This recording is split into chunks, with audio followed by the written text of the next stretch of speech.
made me mess with the oh, man. What? Man. Bro, what is you doing, man? Y'all, man. If you steal something, you're a thief. I mean, look up in the dictionary, that's what it means. Bad parenting. The pawn shop door swings open, and a furious mother charges in like a bull in a china shop, demanding to know if her daughter sold her precious ring here. How you gonna sit here and tell me? You told me you brought it here, right? Yeah. It best be here. I don't have it. Now what we gonna do? There's nothing What the I can hell do. we gonna do? Cause I need my Nothing I can do. Don't I this belong to my mother. I want my ring. Not a good impression anyway. To defuse the chaos, Ashley stepped up. Let's see if it helped or not. You took your grandma's ring Yes. and you pawned it. When? The day before yesterday. Okay, so where's your ticket? I don't have it. So let me ask you a question as a mother. Did you press charges against your daughter for being a thief? I'm not pressing no charges against my daughter. Then you can't get it No, back. no. Get a grip on yourself, Mommy. The woman just won't listen to anyone. Man, where do such people come from?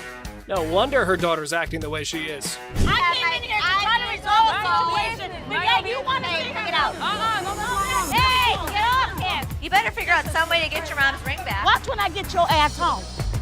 Now see? Now you got labeled as a thief. Coin thief. Ooh, there's a new player in the game. This fella's got a quarter that supposedly belonged to JFK when he got the axe. And guess who he's trying to sell it to? Les, of all people. This should be interesting. Need a second person to touch it, man. You see this, man? Who was the first? JFK, man.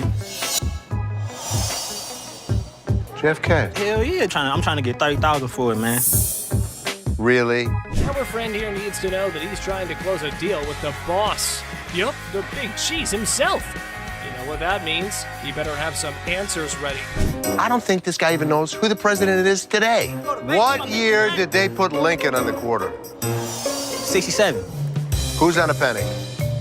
Bill Clinton, whatever his damn name is.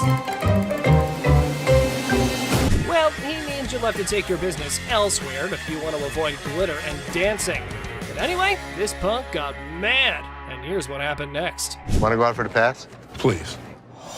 Man, Follow him out. much, man. Man. Oh, you forgot to ask you. Let's go. See, that mother made me mess with the oh, man. What? Bro, what is you doing, man? Y'all. A young man from Dallas walks in, all proud of the watch that his grandma gave him, thinking it's worth $500. But Les takes a look and points out some issues, saying it's not worth much. A man from Dallas walks in. What you got here? That's the watch my grandmother gave me. Uh-huh. And how much did you want? I'm trying to get 500. The guy's not having it. He wants to talk to someone who knows their stuff. Yeah, you see this discoloration on the side? No. Rose color metal in there, looks like copper. I see gold. But it's not gold. I wouldn't be able to take it. Can't give me nothing. Les tries to reassure him, but things go south. The guy's all frustrated, claiming his watch is worth $500, demanding to talk to the jeweler. Sorry. Can I talk to somebody that knows what they're doing? You can talk to me. Unless you're bullshitting me, man. I have to get home, man, this week. I understand that, but it's got no value. It does have value. Things begin to go south. This is a bunch of bullshit, man. I want to pawn my watch that's worth $500. Let me have you talk to my jeweler. Now, when the jeweler says it's basically worthless, things get wild. The guy goes off, and before you know it, he's getting escorted outside unceremoniously. Well, this guy's been in the jewelry business all of his life. He wants a $500 loan on a watch. What can you do with it? What are we doing? Well, I wouldn't really call him names. We're not calling you any names. Outside, he's still fuming, dropping some colorful words. It's a full-blown scene at the pawn shop. The guy wants his watch back, but Les isn't having it. Nothing. Stop being a bitch. This is the worst pawn shop in the city. It's a piece of dude. Give me my mother. Man, come over here and pick this bitch up. Yo, get him here. Let's go, my man. You don't give me my Buddy, hands up. Hands off, yes, sir. Yo. A customer eager to test the bike's functionality pushed to take it for a spin right inside the store. Horsepower got? A lot. 600 cc's, my man. Seth, smelling something fishy, hesitates but agrees to check it outside. The customer, though, pushes to ride it down the road, making Seth suspicious of his motives. It's just pretty wild. I don't see what it's got. Can I get the keys? I want to see if it starts. I'm not turning it on in here, but if you want, we can take it outside. Now, it's clear that this customer might have some sketchy plans. Seth, playing it smart, doesn't let the guy take control of the bike. Than a person he just met. You can't let me take the bike down the road. Now, the customer, thinking that he's all tough, brings in a friend, calling him his dog, trying to challenge Seth's authority. Let's try it out. Who's this guy? That's my dog. That's your dog? That's my dog. But guess what? Seth's got backup, Byron and the crew. Byron is known for his muscles ready to keep the peace. The customer, feeling overconfident, tries to provoke Byron, but it backfires big time. Byron takes charge and kicks him out. Understand? Why? You got somebody that's gonna stop me? Byron. Come on. Man, I don't need your dog. Come on, dog. You get over here and take care of this light work.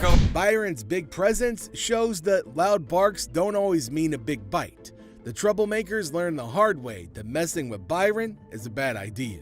How? It don't matter where the fuck I'm from, man. You stay the out my face. That's all I can tell you. Show you whose face I'm gonna get in. This your dog, right? You get up in my face. Have a nice day. Drama in the store, and Byron's not having any of it. These mother. I guess I had a big bark and a big bite, because I pushed both of them out of the... It's time for a showdown as the customer's all worked up about his busted lounger from the shop and he wants his money back. But surprise, he didn't keep the receipt.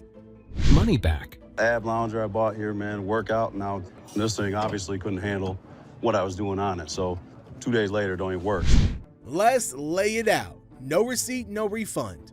But this customer's not having it. He's all about the money, not interested in an exchange, and things get loud. Security's on standby. Necessary to keep the receipt. I don't have a receipt. I didn't think I needed to keep it. There's nothing I can do for you without a receipt. If you had the receipt, I could give you an exchange. I could give you something. I don't want an exchange because it's probably going to be some again. How about you just get my money and then we won't have any more problems with this. The customer keeps pushing, not caring about security or anything else. He's dead set on getting his money back, even throwing out threats. I need my money back. Not gonna do anything. And like all this That's security great. standing around or whatever. I don't give a He's rat's not ass my- about that. There better be some money. When he sees security, he gets a bit jittery but doesn't back down, demanding even more backup. It's a feral showdown at the pawn shop. Reaches the point of no return. Don't touch. Come on. Come on, man. Let's go. Really? Let's go. I told you last time. We got you, buddy. Bring a couple more. Come on. We got you. Bring a Yeah. The Gold family gets hit with a shocker when they catch their own employee, Christina, in a sneaky scheme. These are walrus peni. Walrus. Penises. Why? I'm pretty sure I'm right in line with what you can find on the internet. $600 each for those, and $600 for them. There is no way I would take less than $500 for those a piece. Correct. Just wouldn't do it. Let me just go look. Two customers come in with some of the weirdest items you'll ever see on the show. Les has to take a second to understand what he's dealing with. Yeah, you're 100% right. How the hell did you know about that? Holy Bob. He's really proficient in anything that's hard. Yeah, I mean, this is it. My guy knows about these things. Right. Make us an offer. Thank you so much. Thanks for coming in. Bob is an expert on all sorts of things, including the reproductive parts of a male walrus, for some reason. The expert really saved Les a lot of money with his odd knowledge. Skull of an elephant. Really? It's very unusual. It's very unusual. How did you get it? My best friend had it, passed away, and I inherited this one. It's where the tusks were. I understand that. It came from Africa? Yeah, right. Well, I So- can promise you nobody's ever brought in an elephant skull, ever. That I can Little tell you. unique. How about 500? Nope. 500, I'll take it back. Throw it in my family room, even though my wife don't want it there. How about 12? How about 5,000? That's as low as I'm gonna go. It's definitely elephant season for Les, but will he be inclined to own this piece of an African elephant? Let me talk to my elephant expert. Africans are more expensive than the Asian ones. Africans are... So you don't really want to lug it back home, do you? No, I don't. So 600, 700. I believe he'll put it in his own personal collection. It'll have a decent home. Here you are. Thank you. 51, 2, 3, 4, 5, 6, and 7. Thank you. Thank you. Les consults with his expert, and then he uses that advice to close down a good deal for the pawn shop. Robert Ashley, the deal expert, finds a customer with a car seat missing its base. Can Ashley make a deal, or will it turn into a funny situation? Ashley faces a funny moment. A customer wanted a Chilla scarf, but it's really just a bunny. Get ready for a wild time. So in walks this dude looking like he just stepped out of a heavy metal concert. Tattoos everywhere, face carved up like he had a disagreement with a razor blade. He's all like, hey, call me the devil. Seriously? Who does that? But hey, anyway, nice to meet you, Lucifer. Then he drops this bombshell. He's 2,500 years old. Seth's like, dude, you got me beat. Finally, someone older than my dad. But here's the kicker. He wants to swap his gold for some cash. Says money's the root of all evil. Yeah, buddy, you're really living the stereotype. 2,500 years old. Great. I finally got to meet somebody that's older than my dad. So how can I help you today? I want to get rid of this gold. Money's the root of all evil. This guy might take the cake for the weirdest guy that has ever walked through the store. How much you want? I could have gotten $650 for this stuff if I melted it down and sold it to my refinery. How about 500? Can't do it. It's $850 profit in this thing. So they're haggling. Seth offers $650, he wants $610, and they're dancing around like it's a satanic tango. But alas, the devil doesn't always get what he wants. Cue the sad violin. I guess we don't have a deal.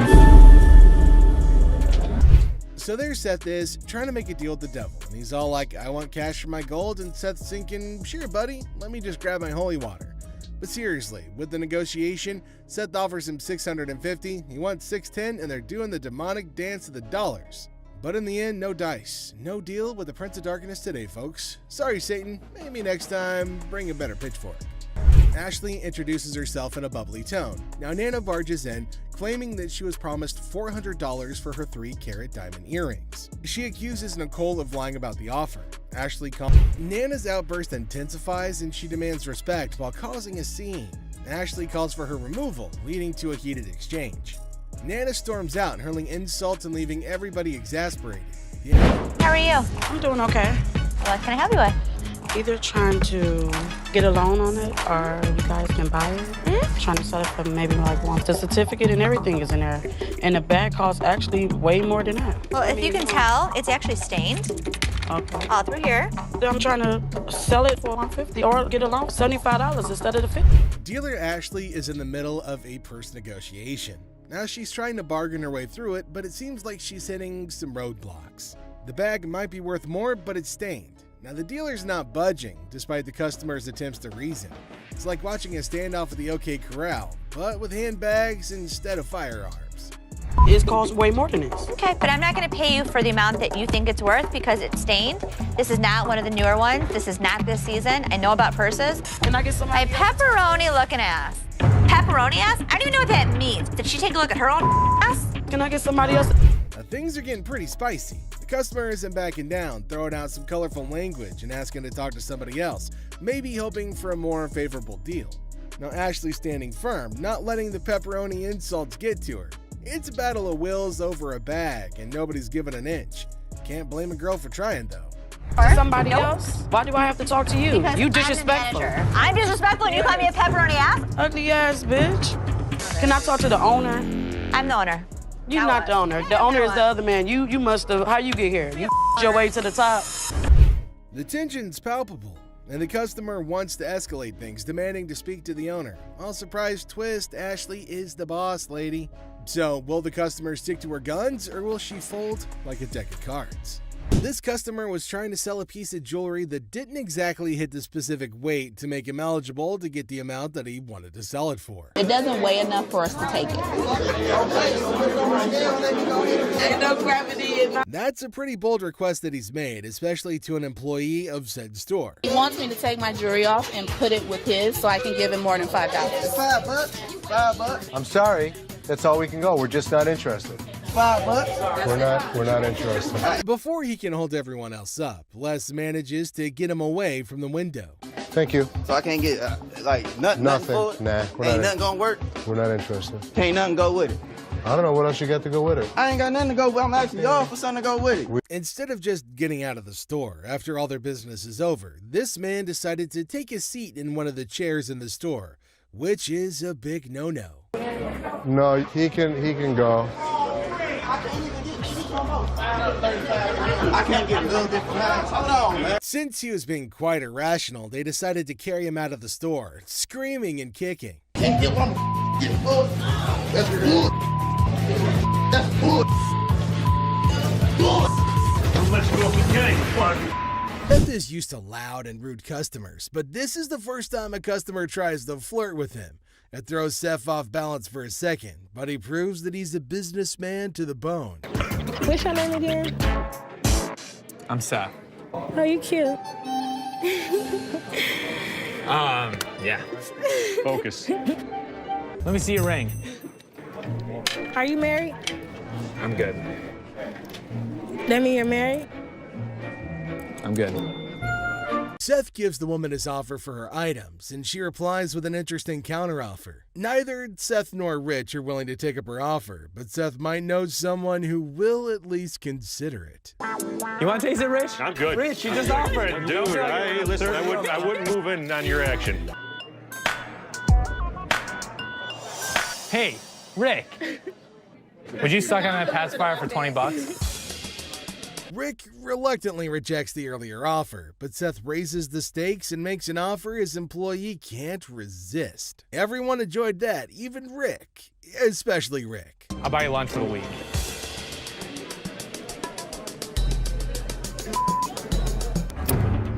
Ready?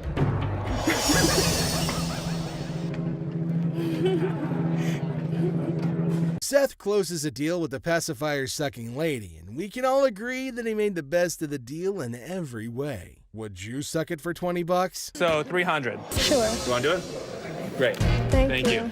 For $300, she got a good deal and we got a good deal. This customer walks in with Travisky crystals. Seth has no idea what the hell these crystals are, but he knows what this woman has is not real. My grandmother gave me that ring before she passed away, and she told me that they were Travisky crystals. I'm not interested in your crystals. No, I'm not going anywhere until you give me some money for my crystals. Do you not understand English? The crystals may be fake, but not everything about this lady is fake, and she does her best to make that point to Seth. Me, personally, I'd rather buy a Kyber crystal. Something that's real. Really? These right here, they're real. They're real. Can I get some money for those? So you know what? All this fake ass. You don't know no crystals when you see a mother. Yo. Have you ever seen a devil walk into a pawn shop? If you haven't, then you're in luck. The next customer to walk in claims that he's the overlord of hell. Seth. They call me the devil. That's some freaky there, boy, let me tell you. Yeah. Yeah, he was a devil. Sure he was. Les doesn't care if this man is a 2,000-year-old fallen angel. The pawn shop owner is going to make a deal with the devil if he can make some profit from it. How long did it take you to get all these tattoos? Probably 2,000 years. How old are you? 2,500 years old. Tell me what you give me. The merchandise is worth scrap value. I could have gotten $650 for this stuff. I take $650. I can't give it to you. Sorry. Two old men come into the store looking to sell a computer that could go for a lot of money, if they sold it in 1997. We need some money. We're going to out west. We killed all the deer in Michigan, so we got to go out for bigger and better stuff. Most people don't get that aggravated when they bring in, like, ancient artifacts.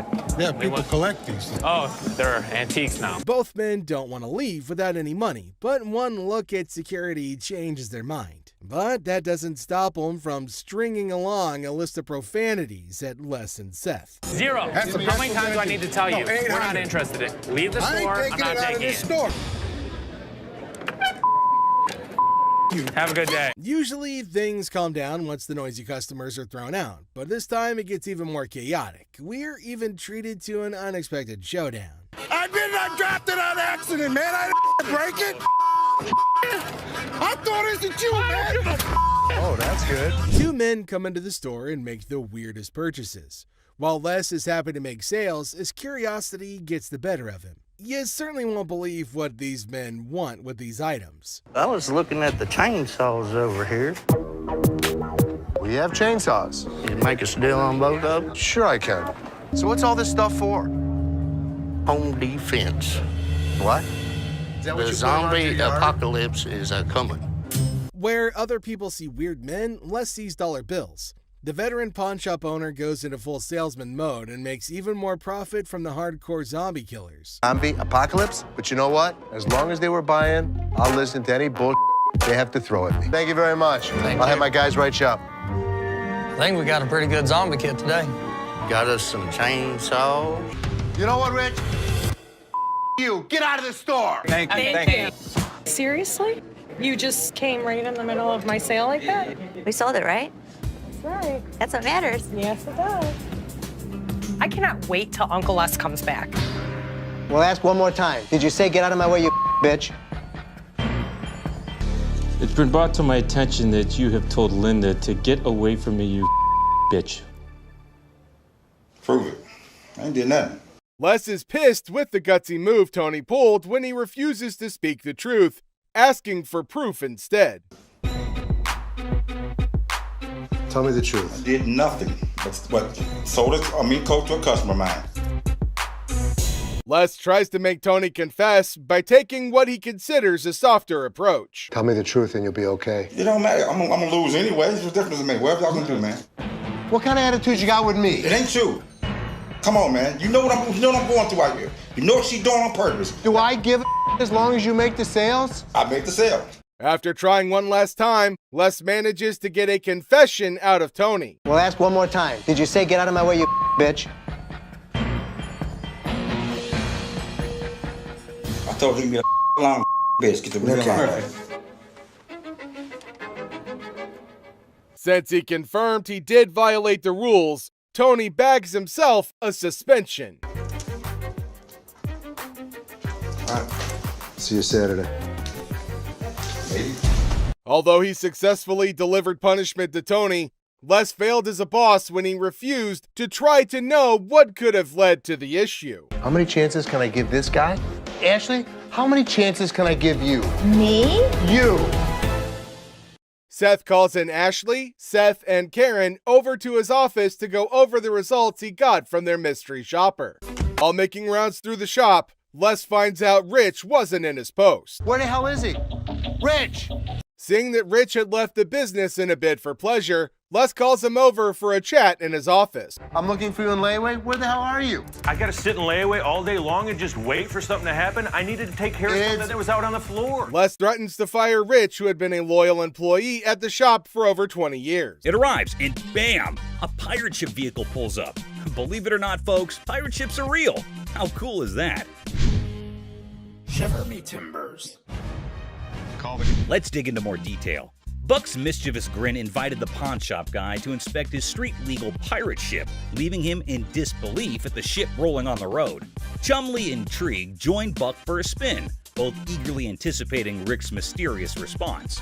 Buck, bursting with enthusiasm, showcased every detail, building suspense for Rick's impending reaction, creating a thrilling wait. Woo! I'm on a boat! What's up, ladies? As we explore the boat's details, prepare to be mesmerized. Buck's turned it into a luxurious entertainment-packed ship with TV and laser beams. Buck's living in a fantasy, folks.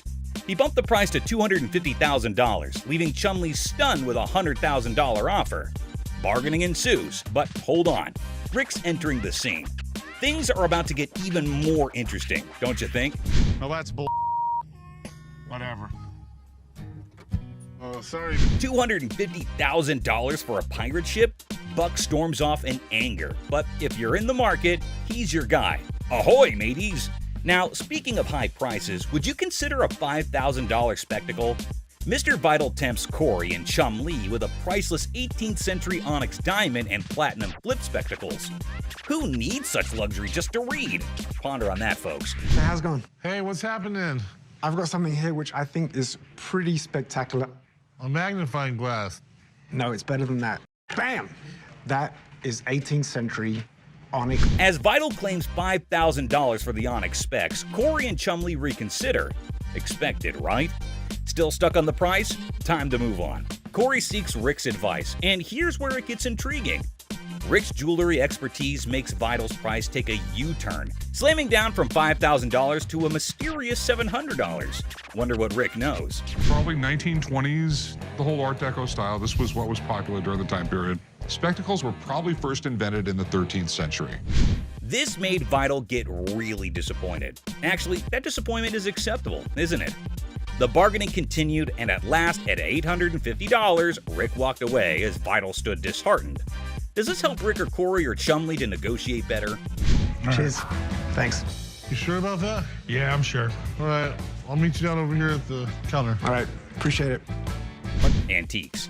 Antiques are quite breathtaking and valuable. It does offer us millions and billions of cash, only if it's authentic. Let's meet a guy who tries to sell a fake 1888 Perseus and Pegasus statue by Emily Pacall. Who isn't fascinated by the great Greek mythology? The fables and morals are indeed captivating. One morning, a gentleman approaches Rick with an 1888 Perseus and Pegasus statue by Emily Pacall. Rick is astounded in seeing that artifact and claimed that if that's an original, it is indeed worth thousands. Wow, can you imagine, folks? One day you have a valuable artifact, the next second you have an I'm rich kind of moment. Something worth imagining, right guys? How you doing, gentlemen? Oh, pretty good. Have a bronze statue I'd like to sell. Do you know much about it? I don't know what to tell you about that. The man listens patiently to Rick's captivating mythology theories and facts. Moments of calmness pass, but then the atmosphere shifts. Rick drops a bombshell. The artifact isn't an original, but a recast. Things escalate before you can guess, and even security hovers on the edge. Dramatic, isn't it, folks? 1930s, died around 1915. He did a lot of mythological stuff. It escalated way too fast, and the man was done and stormed off the place cussing Rick and the other men. People were surprised, but it was a regular day for Rick. Rick's life is quite adventurous and fun, isn't it, guys? Let's research more about Rick's day-to-day meetings, shall we? Photographs are said to be the doors to the past. We live ourselves through photographs again and again. But what if the photographs are made to lie or to make money? Isn't that point of view interesting? Let's meet a man who uses the photograph of great Abraham Lincoln and Mary Todd Lincoln to make $1 million.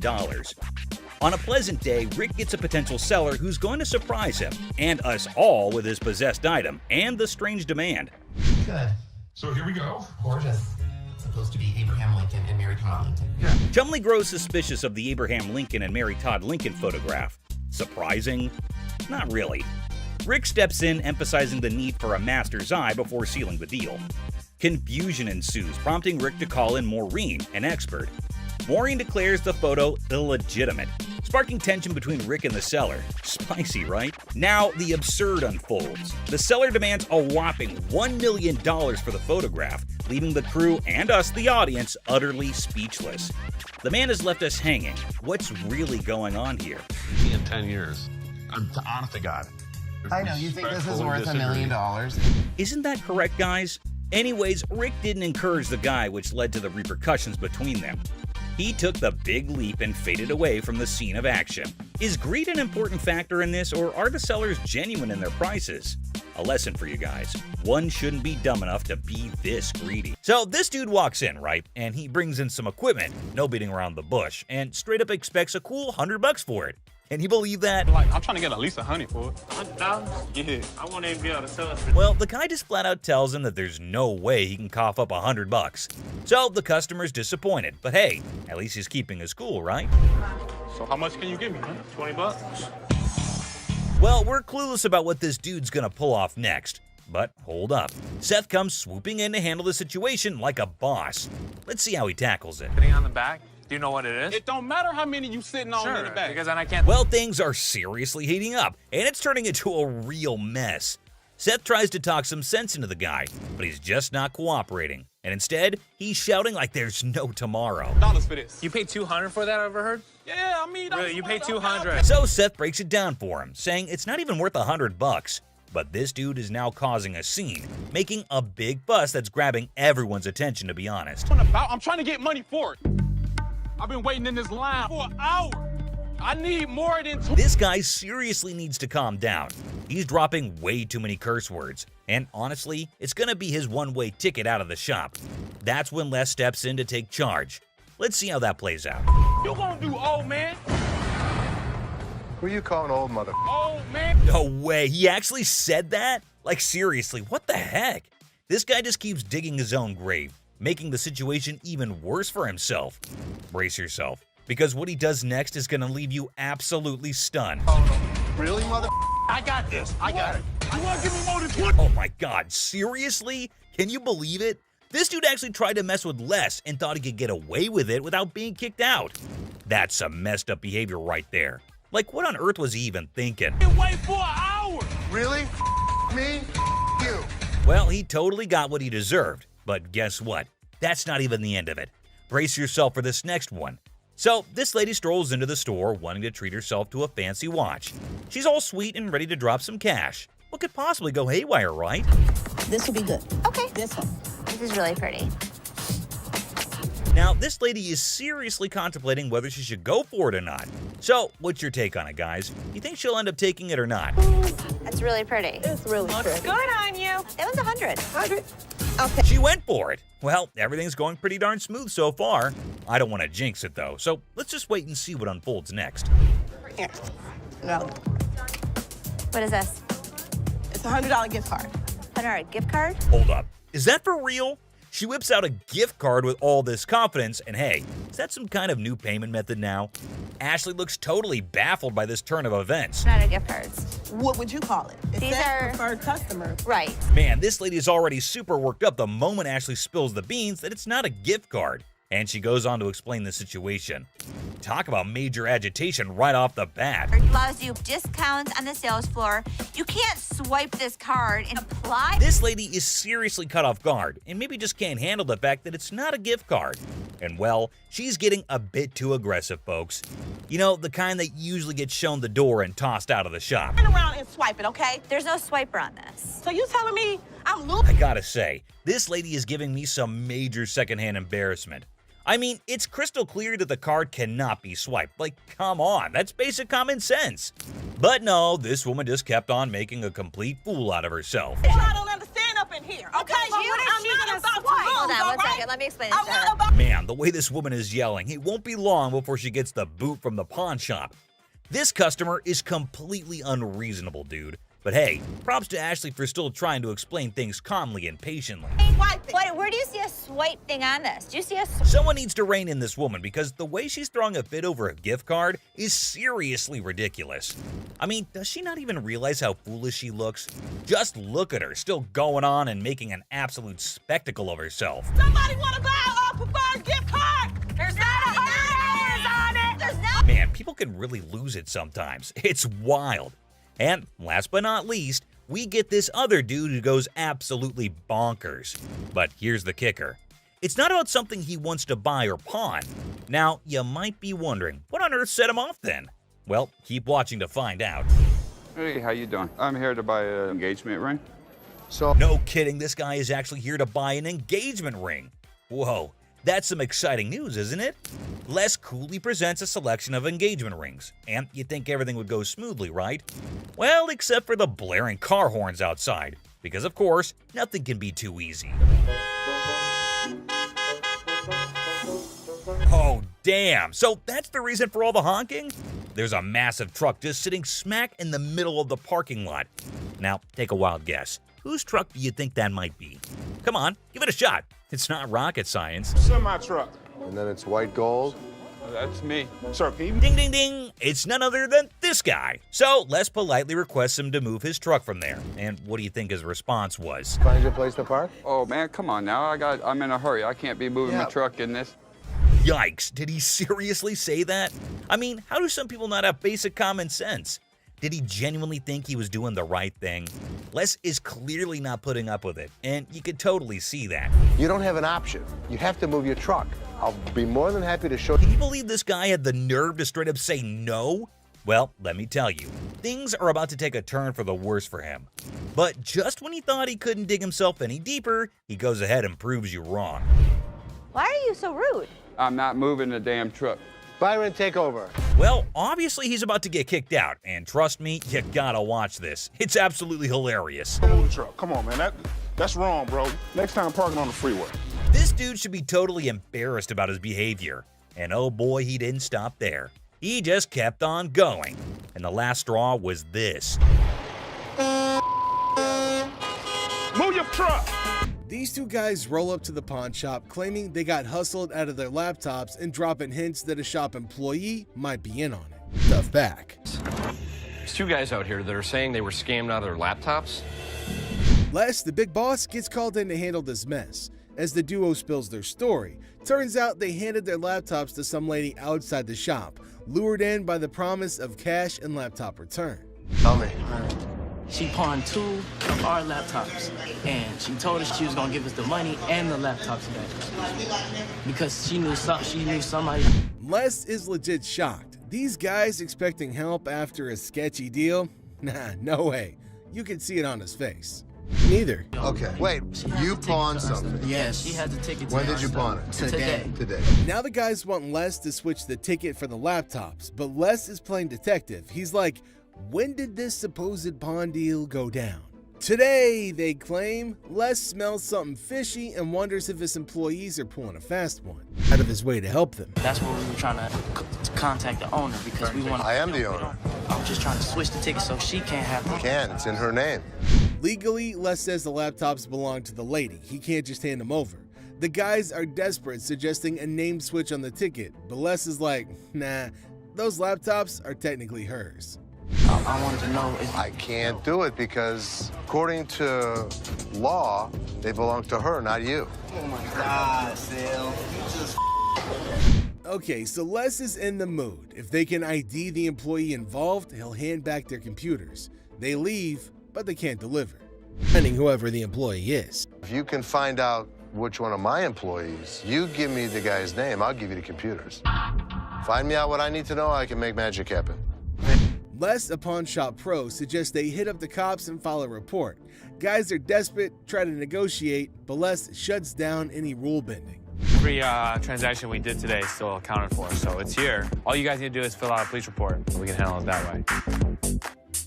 Les shuts down any notion of bending the rules, highlighting that their laptops belong to the lady. Any way I can just switch the name. No, because they're in her name. They technically belong to her. And they don't belong to her. Les makes it clear they're not getting their stuff back without paying for it. If any of that. Inside job, and once we figured out, we came back and trying to tell you. No, that's not the way it went. That's not the way it went. The way it went was, you pawn your laptops to this pawn shop.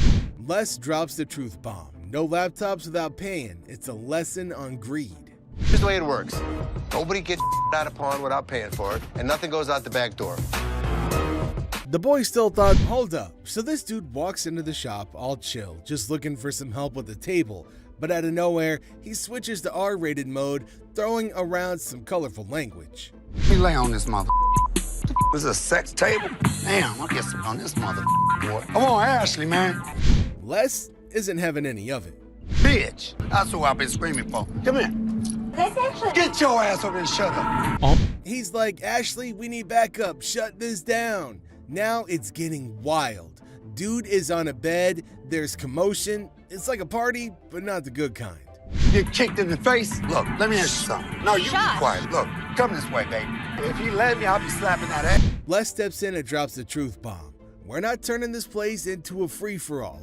But hold on, he's not just playing referee. There's the threat of a face kick.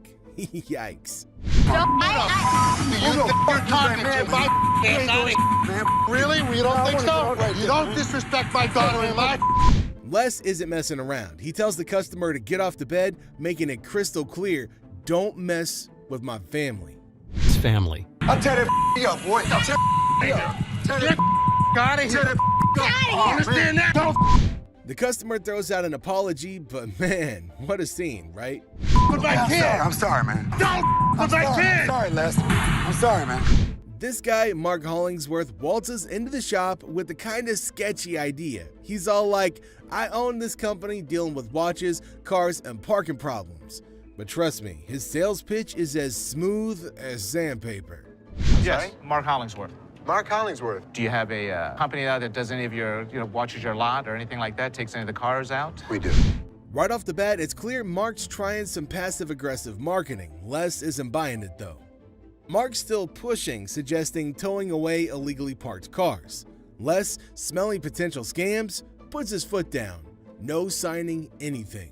Better business venture than what? Well, then probably what you're working out right now. Man, I must be missing something. Okay, well, there's nothing to be missing. If somebody's parked illegally, we want to be... Tension builds as Mark insists on linking their businesses. Les draws the line, saying Mark can't come in and shake him down. It gets really intense, and Les gives Mark an ultimatum: leave or get tossed out. I want the business. We're kind of working the area right here. What does that mean? Well, I'm going to give you some... Les, not one to back down, successfully kicks Mark out. Mark, feeling a bit defiant, says he'll be back, but Les isn't bothered. He's like, "You're not welcome here." But he just won't get a clue. This is going to be our business as well. No, it's definitely not going to be. Listen. No, you listen. You are not coming into my business and trying... Very nice way to promote a business. Right here, Here's the way it's going to work, sir. You can leave nicely, or we can throw your ass out. I tried coming Nobody in here. comes in here shaking me down. Do you understand that? Les has got grit and refuses to fall for dodgy deals. Mark's attempt to twist his way into a business thing totally backfires, leaving Les with one message: his pawn shop isn't a playground for shady schemes. I'm not leaving anywhere right Yeah, of course you're not.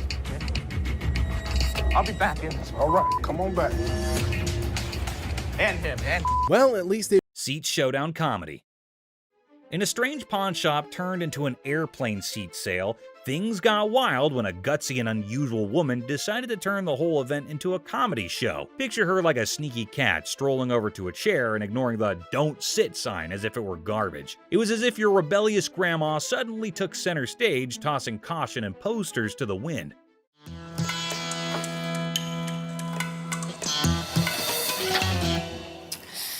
Then in comes the lady running the shop, armed with politeness and a simple request for the lady to give up the seat. Little did she know she was about to get into a funny showdown with our cool and calm customer. The woman, looking super confident and mischievous, said, "Just let me be," treating the chair like her personal throne. Okay, these are for sale. We don't have like a trial and error. Okay, well, I'm not trying to buy them. I'm just trying to try them out. As if that was not funny enough, the secret guards jumped into the blend. The shopkeeper, determined to bring order back, tried nicely to get the bold woman out of her comfy spot. But our fearless main character was not having it, bravely declaring, "You cannot make me move." And what you can do is leave me the alone. Okay. Yeah. Then comes the guard trying to lift her off the seat. Suddenly, there's a big scene. The woman, now a pro at making a show, indicted the guard of bothering her and indeed threw in the surprise of claiming it was sexual harassment. The pawn shop turned into a stage for a solo performance, with our main character making up the script on the spot. No, thank you. You No, you can get your hand up. Get your hands off of me. Get your hands off. But the comedy did not stop there. Wanting to leave with a bang, our leading lady dramatically fell to the bottom, blaming the confused guard for pushing her. The shop, once a place for buying and selling, turned into a theater for a funny play where reality and silliness conflicted in the most hilarious way. Girl, You pushed me. What? I didn't touch it. Did I touch it? And just like that, the woman in the pawn shop left everyone. Guards, shopkeeper, and onlookers scratching their heads, wondering if they had just witnessed the craziest pawn shop show ever. I'm not going anywhere. Do whatever you want. And we can have a staring contest. Joe Sofa Saga. In a pawn shop full of weird and wonderful things, a guy named Joe was on a mission for the perfect SETI. The man was on a tight budget, but his bullishness was as high as his hopes of chancing a hidden treasure among the fine furniture. Well, here's the deal. I just moved from New Jersey, my wife and I. We just bought a house, and she sent me here. She said, "See what you can pick up." Perfect, let's find some. He spotted a couch that looked like it had been through a lot. The man with a hopeful look asked the shopkeeper if they could clean it before he bought it. Little did the man know, this couch had a history. Spills, stains, and all sorts of weird stuff. The shopkeeper, trying not to burst into laughter, convinced the man it was a great deal without mentioning the hidden surprises. So inexpensive, right? Really? Yeah. I gotta tell you, man, that's nasty. Not giving up, the man confidently sat on the couch, comparing the dirt on it to his shoes. I'll tell you what, my shoes are cleaner than this couch. Then don't buy it. With a serious face, he said, "I'm pretty sure my shoes are cleaner than this thing." He even tried to make a deal, $200 for the not-so-great couch. $397.77. Really? Well, I only got $200. It was a deal only Joe could find reasonable in the world of craziness. The real laughter started when this man, without thinking much, joked that if the couch were the shopkeeper's daughter, she must be a nasty one. The line between funny and awkward was getting blurry. We had a reupholster and I gave it to Ashley. Is that right? Yeah. Is that your daughter? That's my daughter. She must be nasty, too. Out of the blue, a guard, called in by the offended shopkeeper, rushed in like a superhero. Joe was lifted off the couch and thrown out of the store, leaving everyone laughing. Yeah. Walk out. Walk out, my man. The pawn shop adventure had ended, but the story of Joe and the not-so-clean couch was sure to be a tale told with giggles and grins for years to come. Yes, sir. I'll go someplace else. That's the dirty D right there, baby. Comic pawn shop confrontation. Okay, a man is coming towards the shop. Wait, what? Is he coming to have something from the pawn shop? The man asking about her daughter means how creepy it is. Hello, I need to pick up some stuff from my daughter. Is it in pawn? Yes, ma'am. Laughter begins. Everyone around is intrigued to know what had happened to this man. Oh, another man entered into the argument. Let's see what would happen. Man accusing the shop owners of stealing. How crazy this man is, constantly accusing them of being thieves. No, I want the stuff. Yeah, but without the ticket, we can't give it to you. The man is constantly infuriating them and sees he has come out the carbon. Who knows what will be the end of this nonsense fight? Oh, they're about to have the piercing argument. I'm here, I want the stuff now. And what's he gonna do? The man called the guard to throw him out, but see, the man is not in control. He is constantly arguing and challenging them without knowing the fact of the danger he's really in. Oh God, he's challenging the massive guard. The guard stopped him and said, "Don't touch me," but the man was not understanding. Hey, I ain't scared of him! Is he serious? Calling his death to come earlier. The guard, in his fur, sent the man out. The really funny moment for all because the stupid man in his arguments really put him into account. Hey, you can't get... Hey, I want my stuff! I tell you what, big boy! Hey! Battle for sanity. Well, folks, take a look at the pawn shop's front yard. It's like a bustling highway out there. The crowd has formed a lane longer than my grandma's stories. And guess what? The sanity levels are off the charts. It's like a contest for who can stay the sanest. Now, hold your horses because here comes the geniuses. These folks are more interested in the pawn shop than a cat in a laser light show. Well, he's from California. Look at all these idiots. They've gathered like it's the grand opening of the Pawn Shop Olympics. What's the big attraction, you ask? Maybe they're expecting a magic show, or perhaps the pawn shop's secretly giving away free wisdom. Or, here's a wild thought, they're gearing up for a full-scale aggression mission against the poor souls inside.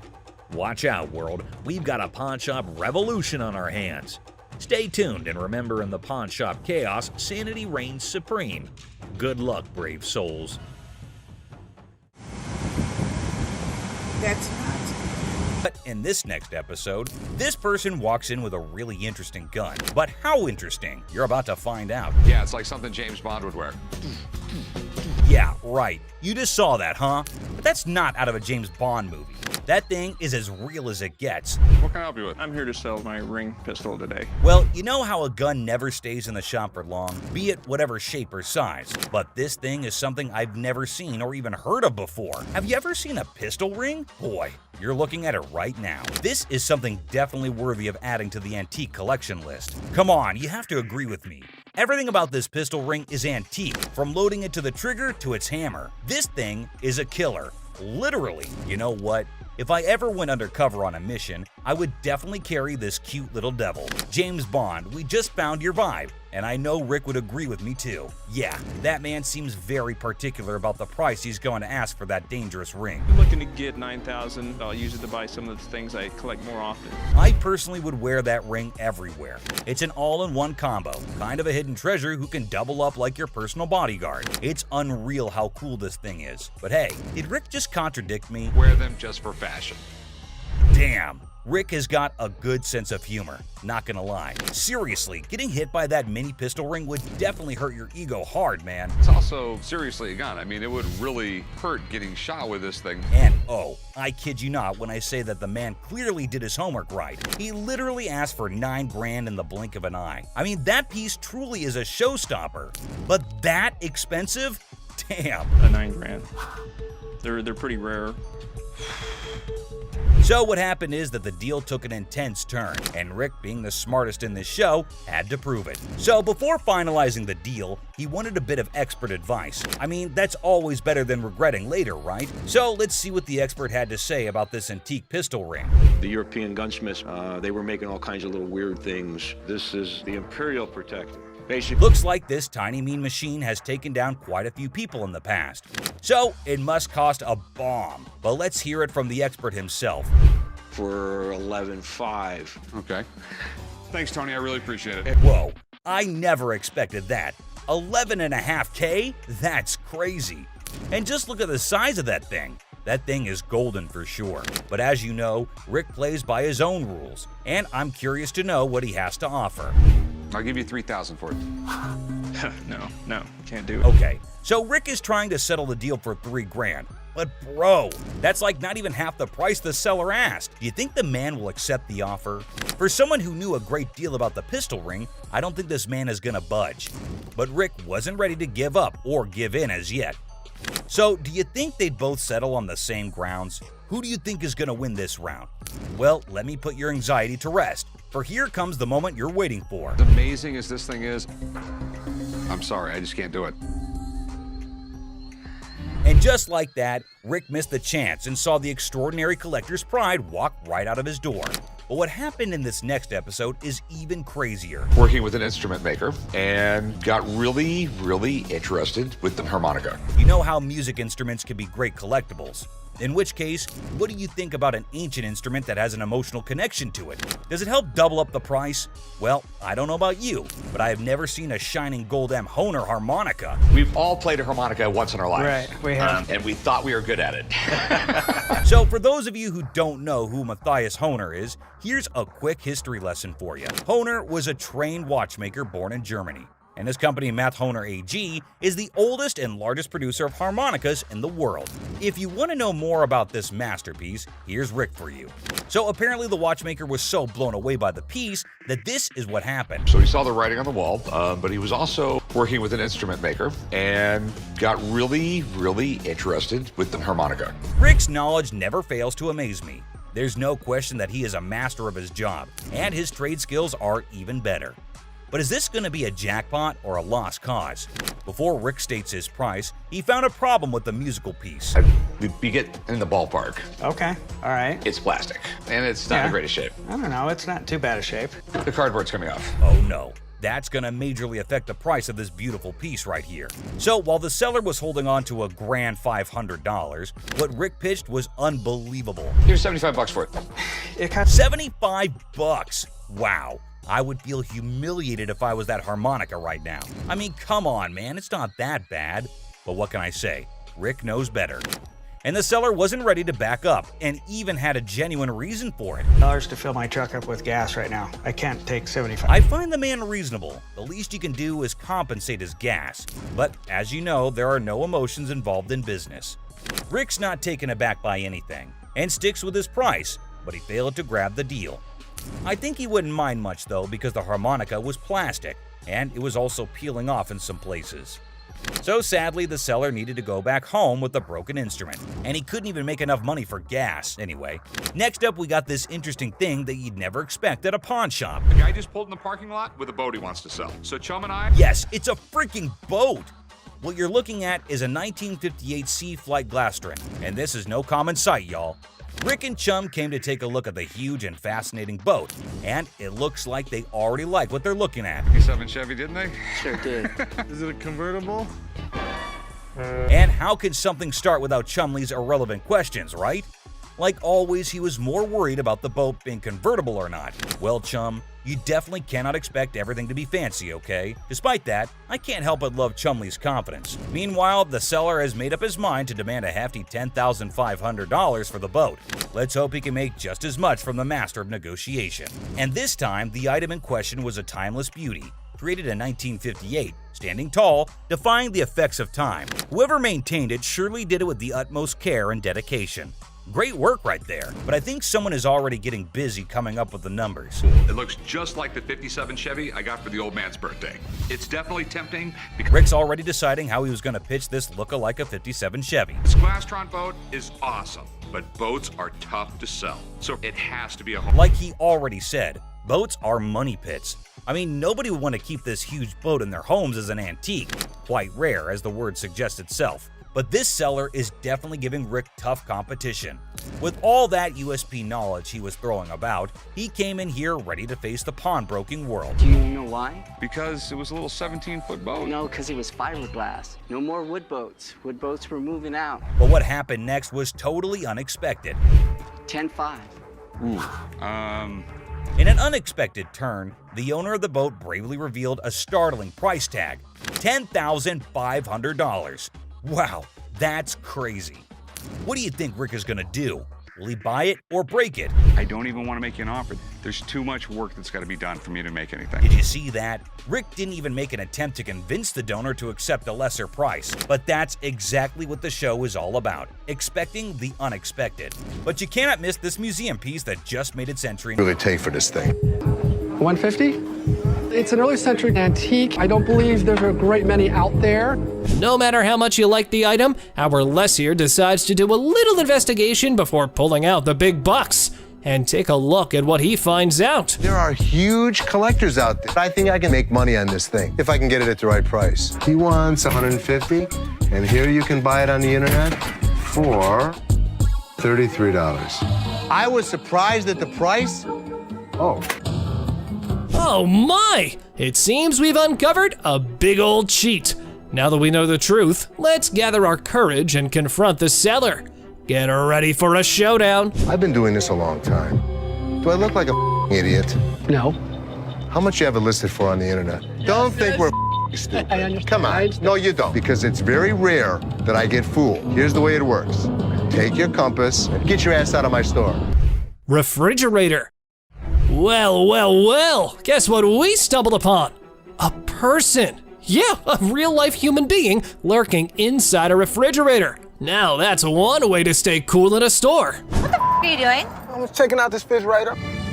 I've heard of this situation happening before. People hiding in trunks, in suitcases, in cabinets. They wait until the store closes and then they rob the place. Our fella takes refrigerator admiration to the next level by boldly sitting inside.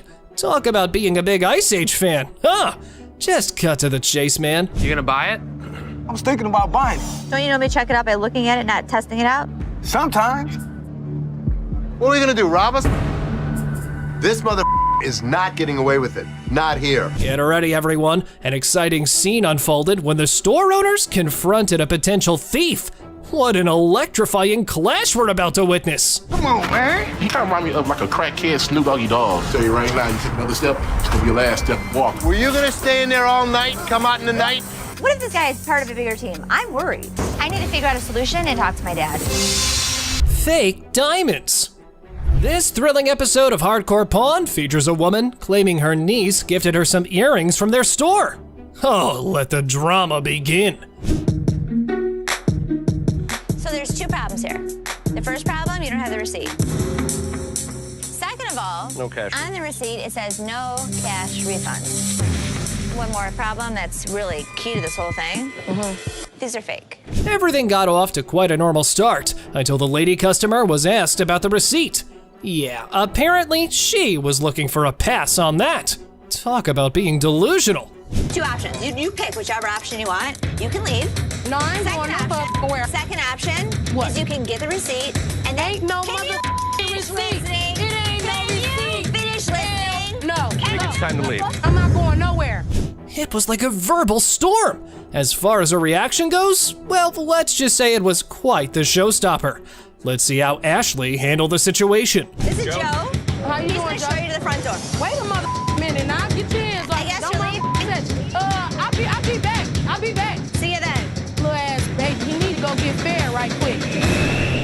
Welcome back to our channel, guys. No, let's go.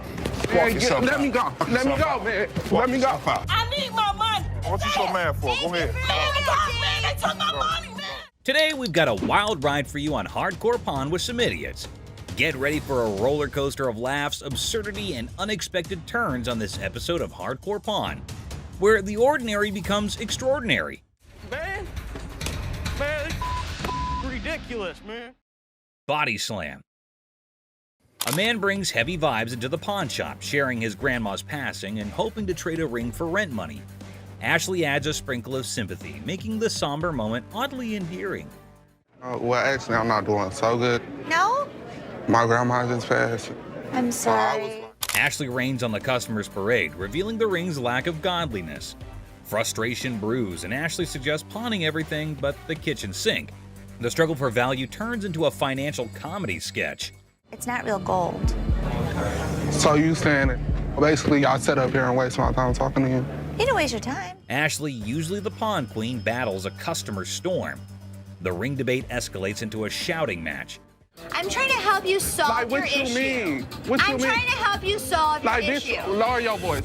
The customer wants quiet. Ashley wants value. The result? Pawn shop opera in full swing. Don't tell me what to do. Don't put your finger in my face.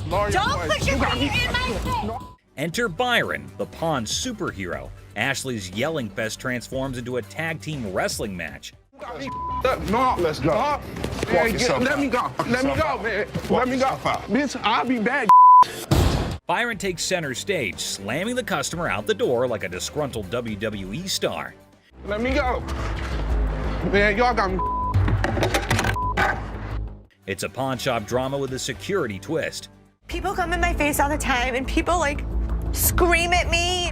Nobody's ever touched me. A $3 bill. Hi, excuse me. Yeah. Hi, I'm looking for a watch, maybe about $100. I got $100 to spend. Well, well, well, look at this drama unfolding in our favorite pawn shop. A woman struts in like she owns the place. The owner, trying to impress her, showcases some bling, and she's all ears. It's like a weird dance of possessions. That's really pretty. It's really Looks pretty. good on you. That was 100. 100? I'll take it. Okay. Things are heating up. The woman, feeling all high and mighty, wants the pricey watch. Negotiations are on, and after some back and forth, she says yes. Cash time, right? Wrong. Now we add tax on that. It's gonna be 106. All right. Here. Hold up, the plot twist is here. She pulls out a gift card worth $100 and thinks she's the queen of the pawn palace. The owner's face? Priceless. She's like, lady, are you serious? These are not our gift cards. What would you call it? It These says are preferred customer. No, snap. The owner ain't buying it. He accuses the gift card of being faker than a $3 bill. Trauma alert. The woman's in denial, insisting it's legit. This is better than a soap opera. Fly $100 on it. That is not our gift card. And now, ladies and gentlemen, we've got a full-blown showdown.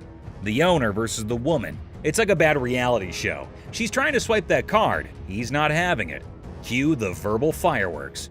Okay, I'm not about to lose, Hold on, all one right? second. Let me explain this I'm to her. not about to lose. I want the watch. Turn around and swipe. The tension is thick, and so is the irony. The woman's yelling, the owner's smirking. It's like a comedy sketch gone wrong. This fight is going in circles, and I'm here for it. You the ugliest two sisters I've ever seen in my life. Finally, someone with common sense. The owner kicks her out like he's escorting a misbehaving guest from a party. She's asking for directions like she's lost. Well, she kind of is, lost in her own questionable choices. No, I'm gonna get my money. Hey, Byron, show her where the money's at. My money. He's gonna show you where the money's at. As she's thrown out, she's hollering about fraud and wanting her money back. Lady, you tried to pull a fast one, and now you're left with nothing but echoes of your failed scam. Better luck next time, or not. Go ahead. Man, they took my money, man. Somebody want $100? Penguin generator guest. Well, folks, here we're witnessing a bizarre episode at the local electrical supply store. A guy waltzed in reassembling a penguin on a skateboard, rocking mismatched socks and a Hawaiian shirt that screams lost bet. The shopkeeper's expression? Priceless, my friends. Generators are simple to use, my man. It doesn't run out of electricity or nothing, though, does it? Hold on to your hats. Our penguin skater is on a mission for a generator because his house is in the dark. And get this. You want to generate electricity, yeah, right? That's what a generator does. So all you do, open up the gas can. He needs power for his rare rubber ducks. The shopkeeper, baffled as if an alien just offered him moon rocks, points to the generators. But wait, our penguin is more lost than a fish in a chess game. Round 2 of generator education, anyone? Could I take it to my house and see if it'll work? What? Like, go to my house. We don't allow you to try it out at home. After a reluctant re-explanation, our penguin's eyes light up, as if witnessing a magic trick or realizing he only has $500. It says 900, but I don't have 900. What do you have? I only got like 5. 500? Yeah. Negotiation time, folks. It's like a Shakespearean drama with more dramatic moves than a game of charades at a circus. This is ridiculous, dude. I mean, I'm overpaying for it. I only got 5. You ain't gonna help me? If you want to buy this, I'd be more than happy to sell it to you. Just when you think a deal is in the works, our penguin suggests a home trial. Will the generator vibe with his living room? Shopkeeper's not having it, thinking he's in a reality TV prank. You want to buy it or not? I want to borrow it at least. Borrow it? What the f work? Give me $700. You can borrow it indefinitely. Cue the chaos. Security guards swoop in, dragging our penguin out like a grumpy rock star exiting the stage. Oh, you want to bet? Excuse me. Have a good day, sir. Hell no. No. No. Have a good day, sir. No. And there he goes, leaving the bewildered shopkeeper questioning the sanity of humanity.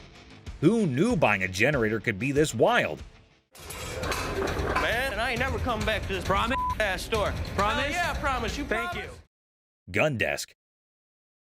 Today at the pawn shop, a lady brought in a mysterious desk that moonlights as a gun desk. A desk with a concealed firearm. She's clueless about its value, but is selling it like a quirky antiquity. If danger strikes, just push the button and file your stress away. Where in the world did you get this? I got it in an estate sale. I was just looking for a nice little desk to put a guest book on. Apparently, the lady got this gun desk from an estate sale, thinking it was just a cute desk for a guest book. The seller's reaction? He's seen hidden guns in everything. Swords, canes, cameras, but a gun-disguised desk? It's like 007's DIY project gone wrong. You're really not going to stop anybody if you shoot them in the thigh with a small 22 like that. Well, it's not even a regular 22. It's a 22 short or something, it looks like. The pawnshop seller, baffled by the antique gun desk, insists on a buddy inspection to verify its age. The buyer, eager for the coolest desk ever, is like, where's the gun though? Antique furniture shopping meets gun control comedy. This thing is a gun. You press there's the trigger. That falls down, hits the hammer. The bullet flies out this way. The second seller is utterly perplexed by the gun desk, questioning its practicality. He's pondering who would buy a tiny desk with a hidden firearm. Meanwhile, the buyer's probably thinking, well, it's the perfect desk for a high-stakes game of hide-and-seek. The other thing is, I don't know how old this thing is. The seller delves into firearm logistics, explaining the pre-1898 loophole and the concealed weapon twist. Meanwhile, the buyer's probably regretting not majoring in antique desk forensics. Okay, it's one to have a gun, but now you have a concealed weapon because it's a hidden gun. Have you had it apart? Yes. The seller navigates the murky waters of antique gun regulations. The buyer, eager for a legal loophole, contemplates turning the gun desk into a non-threatening relic. Antique buyer drama at its finest. Thanks for bringing it in. Oh, you're welcome. I really wish I could have bought this because the odds of another gun desk coming in here are slim to none. Super Bowl ring. Walked into the pawn shop like a Super Bowl champ flaunting a ring fit for the football gods. The seller's dreaming of a touchdown deal at $22,000. But he's ready to settle for $19,500 because even champions negotiate in the end zone. I'm looking to get anywhere from like 22 to 21,000 for the ring, but if 19.5 was to hit it, I'd take it. The seller got the ring from a forgetful wide receiver deal. It's from Super Bowl 39, and despite the shop owner's dislike for the Patriots, he acknowledges their success. An issue with the ring's mark is noted. If this Super Bowl ring is the real McCoy, it's worth tens of thousands of dollars. But a hand-engraved manufacturer's mark just doesn't seem right to me. The pawnshop worker, with a quirky habit of hoarding Super Bowl rings, scrutinizes the suspect engraving on the Patriots ring. The seller's mid-20s price tag meets skepticism as the shop owner delays, realizing this ring's authenticity quest might need more detective work than expected. I'm gonna have to get somebody in here because it just doesn't look right. I want to do a little bit more research, so we'll get this thing figured out. The seller's nervous about the big bucks, defending the ring's authenticity with player credibility. The pawn shop worker, still skeptical, calls in an expert, and in walks Jeremy, the ring detective, ready for some bling investigation. Now, rings that are given to players are far more valuable than if they're given to a front office staff member or something. The expert, dropping knowledge on the 04 Patriots ring, relishes Eagles' losses. He educates on the ring's bling, emphasizing player ring's value, and highlights the counterfeit struggle. The pawn shop now has a sports memorabilia professor. Usually you would see that not only in a different location, but it looks to be actually hand engraved rather than actually out of the machine. The expert dissects the Jostens mystery, noting hand engraving and unique features. Despite the unconventional markings, he vouches for the ring's legitimacy.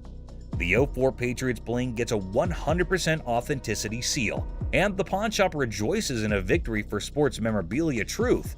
They actually had to have somebody laser engrave each and every ring. So this ring is 100% legit, and it's pretty awesome. Sweet. The appraisal moment arrives, and the expert places the 04 Patriots ring in the high demand category, estimating it between $30,000 to $35,000. Super Bowl rings from players such as this sell from about $30,000 to $35,000. Nice, nice. The seller, aware of economic woes, starts at $22,000. But the pawn shop owner, considering the long wait, bargains at $18,000. Negotiations roll with a counteroffer of $21,000, reminding the seller you don't have anything like this in your showcase. The ring dance continues. I go 21. You don't have anything like this in your showcases. I know you have a Patriots ring, but you don't have that Patriots ring. After intense haggling, the 04 Patriots ring lands in the pawn shop owner's possession for $20,000 cash. Family banter erupts over the new addition, turning it into a $20,000 paperweight threat. The ring battlefield unfolds. I'll give you 20 grand. Pass. 20 grand. Cash. $100 bills. Just because I need a Super Bowl ring for every one of my fingers. Deal. Deal. All right. German spy camera. At the start, the speaker enters a pawn shop and introduces the item, a 1950s German spy camera reminiscent of something out of Inspector Gadget. The brief mention of Inspector Gadget adds a touch of intrigue and playfulness to the scene. So how's it work? You adjust these little dials here depending on what you're trying to take your photo of. The focus shifts to the camera itself, identified as a Minox 3. The speaker highlights its compact size, likening to a cigarette lighter. If you give a 10-year-old a camera and say it's not just a camera, it's a spy camera, it probably got you out of your parents' hair for a couple hours a day. Oh, yeah. The customer expresses the purpose of their visit to sell the 1950s Minox 3 spy camera. The stated price expectation is around $150, indicating the perceived value of the vintage device. With all this on there, it makes it completely illegal for me to have anything to do with it. Chopper loan negotiation. So how can I help you? Chuck, I got this. I can help him. I got it. How do you think you know more about silver than I do? I know how to price it. I know exactly how to. In a high-stakes confrontation at a jewelry counter, emotions flare as two individuals argue over expertise. Tensions rise with each claim about pricing silver, creating a chaotic scene. $30,001. No, it's not the $1. 30 grand. I'd like to say yes. Listen, 40 or 20. Let's flip a coin. The scene shifts to a pawn shop where negotiations over a custom-made chopper motorcycle take center stage. The owner seeks a loan, facing financial struggles and desperate circumstances. What are you doing? What you got? See if I can get a loan on my chopper. It's a 113 motor. The motor alone was $7,000. The stakes rise as a coin flip determines the fate of a $20,000 loan for the chopper. The tension escalates, showcasing the unpredictability of financial decisions and the impact on the customer's life. I've seen a lot of motorcycles come in here, but I've never seen one like this. Okay. I need about $10,000. The focus shifts to the custom chopper's specifications and sentimental value, highlighting the emotional connection due to the brothers' craftsmanship. The negotiation becomes a delicate balance of compassion and financial reality. On a loan, about $5,000. Paying off both, or I mean... $5,000. I'll go $5,500. All right. Deal. All right, we'll get you $5,500. The episode concludes with a deal struck at $5,500 for the motorcycle. Despite falling short of the initial request, there's a glimmer of hope for the customer, bringing a mix of relief and uncertainty. Misguided price pursuit. at that. Is it real? Oh, you gotta pull this. Pull that. Try pulling that. I wonder how much that is. You got nothing. Two black women enter a pawn shop and discover a game machine. Excitement turns to disappointment as they realize it's for entertainment only, not for winning real prizes. This is a toy. That's a toy. It's a toy. This is here for the You're the manager? I'm the man. Oh, nice. You're not gonna get anything. The atmosphere intensifies as the women express their displeasure, demanding a prize from the machine. The situation escalates and the guard steps in to address the misunderstanding.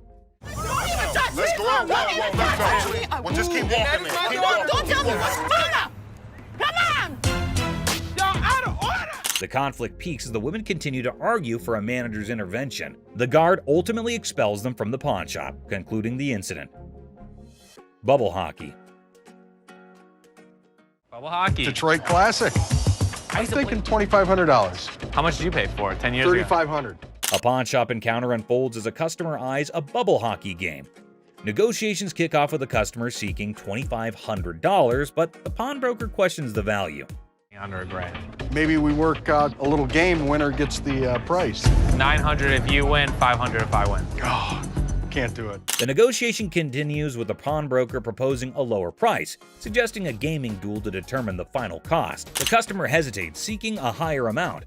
$100 out of this thing. 16 you win, 400 I win. All right, I win $1,600. The game begins and the customer dominates the bubble hockey match, securing a convincing victory. The pawnbroker acknowledges the expertise and adjusts the evaluation accordingly. Let's go. I know I'm gonna win this bet. These aren't those $1,200 ones? The conclusion sees the pawnbroker acknowledging the high value of the game, recognizing it as a genuine classic worth $2,500. The customer prepares to complete the transaction. Wrestling trunk triumph. We have a champion item for you today. I think I got your new bathing suit over here. I don't think that's my size or my style. The episode presents champion-level memorabilia, wrestling trunks worn by Titus O'Neil during Money in the Bank. Banter between the pawn shop staff sets a lighthearted tone. Well, these are wrestling trunks. Okay. Are they worth anything? So where did you guys get these? From a buddy of mine shortly after the show. Negotiations unfold as the seller details the trunk's origin, worn by Titus O'Neil and his college football background. Price discussions ensue, involving humor and strategic bargaining. Oh, how much are you looking to get? $1,800. Are they worth that? What do you think about 800? What about 14? Money at $1,000. Go for it. You have a deal. All right. Okay. The negotiation reaches a climax as Chumley proposes $800, leading to a amusing wrestling-themed banner. The final agreement settles at $1,000, and the seller agrees to the deal. Right. And you sure this is like real and everything? Yeah. But you're sure they're real? 110%. Concerns about authentication arise, with reassurance that the trunks are genuine. Rick, the pawn shop owner, decides to break even on the purchase and seeks dinner in return. I'm gonna go look at stuff I understand. I thought you might want to put this back in your collection. Absolutely. It was my first WWE Championship match, and I won the Tag Team Championship. Titus O'Neil makes a surprise entrance at the restaurant, sharing the backstory of the trunks and their historical significance. The emotional reunion adds a personal touch to the transaction. We bought them for $1,000, so if you just let me break even and give me dinner, I'm good. Got me a little black bag and everything. The episode concludes with Titus O'Neil expressing gratitude, and the pawn shop staff excitedly anticipates dinner. The atmosphere remains lighthearted, emphasizing the unique experiences of the pawn shop. Gunfire and negotiation. It was handed through the generations to me. What are you trying to get out of it? I'm looking for $50K. 50,000. 50,000. Corey introduces Alex to Craig, who has a fascinating antique wheel lock gun. The guys are amazed by its rarity and history, and Alex is about to share some cool facts. Man, this is stunning. Dating from about 1600s. I've never seen anything like it before, but he's asking $50,000. Alex dives into the history of the wheel lock, revealing it's a German-made firearm from the 1600s. Craig is nervously considering a $50,000 price tag. Alex suggests a test at the range. Yeah, this is special. I love this wheel lock. And you still want 50 grand for it? Absolutely. After research, Alex discovers that the gun belonged to a Prince Archbishop's personal guard. The guys head to the range for a nerve-wracking but successful test, and Craig's asking price is discussed. Nice! What do you think it's worth now? I think it's $40,000. In a quirky twist, Corey notices devil emoji targets for a gun designed to protect a Prince Archbishop. The gun fires impressively, and Alex estimates its value at $40,000. Not as easily as I could do 30. I would go 32.5. We'll lose it over that. We'll do 32.5. The negotiation begins with Corey expressing admiration for the unique gun. After some back and forth, they settle on $32,500, striking a deal for the exceptional wheel-lock gun. Churchill letter. A historical dealer brings a Winston Churchill letter to the pawn shop. The seller's writing? Not so great. But hey, it's Churchill, and the drama begins. I have a Winston S. Churchill typed letter signed. Okay. A quirky twist. Churchill wrote to a food writer about a paperweight from Benjamin Disraeli. The pawn shop team dives into the historical circus, paperweights and all.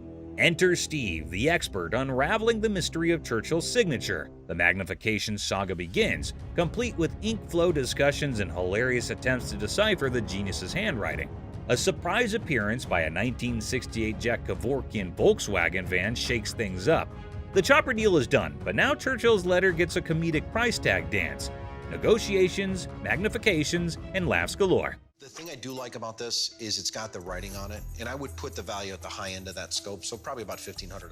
The final act, the pawn shop owner, a smooth talker, bargains down to $1,200. The deals are sealed and everyone heads off with laughs, paperweights, and probably a newfound appreciation for historical handwriting challenges. I think $1,200 sounds good. All right, it's a deal. Thank you, Mr. Harrison. Meet you right over there. We'll do some paperwork. Goofball. Our tale kicks off with a grinning goofball strutting into a watch shop, exuding joy like he just hit the jackpot. His guest snagged the ultimate timepiece. The shop's proprietor, eyes sparkling with mischief, unveils a watch that could outshine Big Ben. Our hero, wide-eyed like a kid in a candy store, marvels, "Wow," treating it like a time-traveling marvel.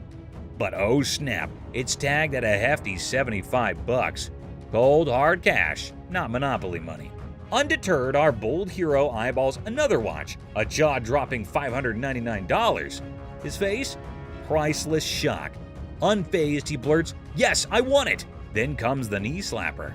He pulls out a crumbled $2 bill. The shopkeeper holds back laughter, educates him. "That's $2,000, sir." It's a $2 bill. Okay, and it's worth $2,000. You can practically see the gears in the guy's noggin spinning, desperately seeking a way out. "Anyone up for a cash exchange?" he suggests, madness twinkling in his eyes. The shopkeeper, smelling trouble, hesitates, perhaps a financial genius or a victim of too many cartoons. In a wild finale, our hero with a mischievous grin hurls absurd insults like, "You're chunky with a giraffe-like neck." The bewildered shopkeeper calls in the guard. Enter the guard, booting out the funny guy, leaving the shop in stitches. Hey, have a good day. Big Mouth is hungry. Unexpected drama. Strap in for a wild pawn shop ride. A lady steals the spotlight, but surprise, Mr. Sneaky tiptoes in for a bear hug, sparking unexpected drama.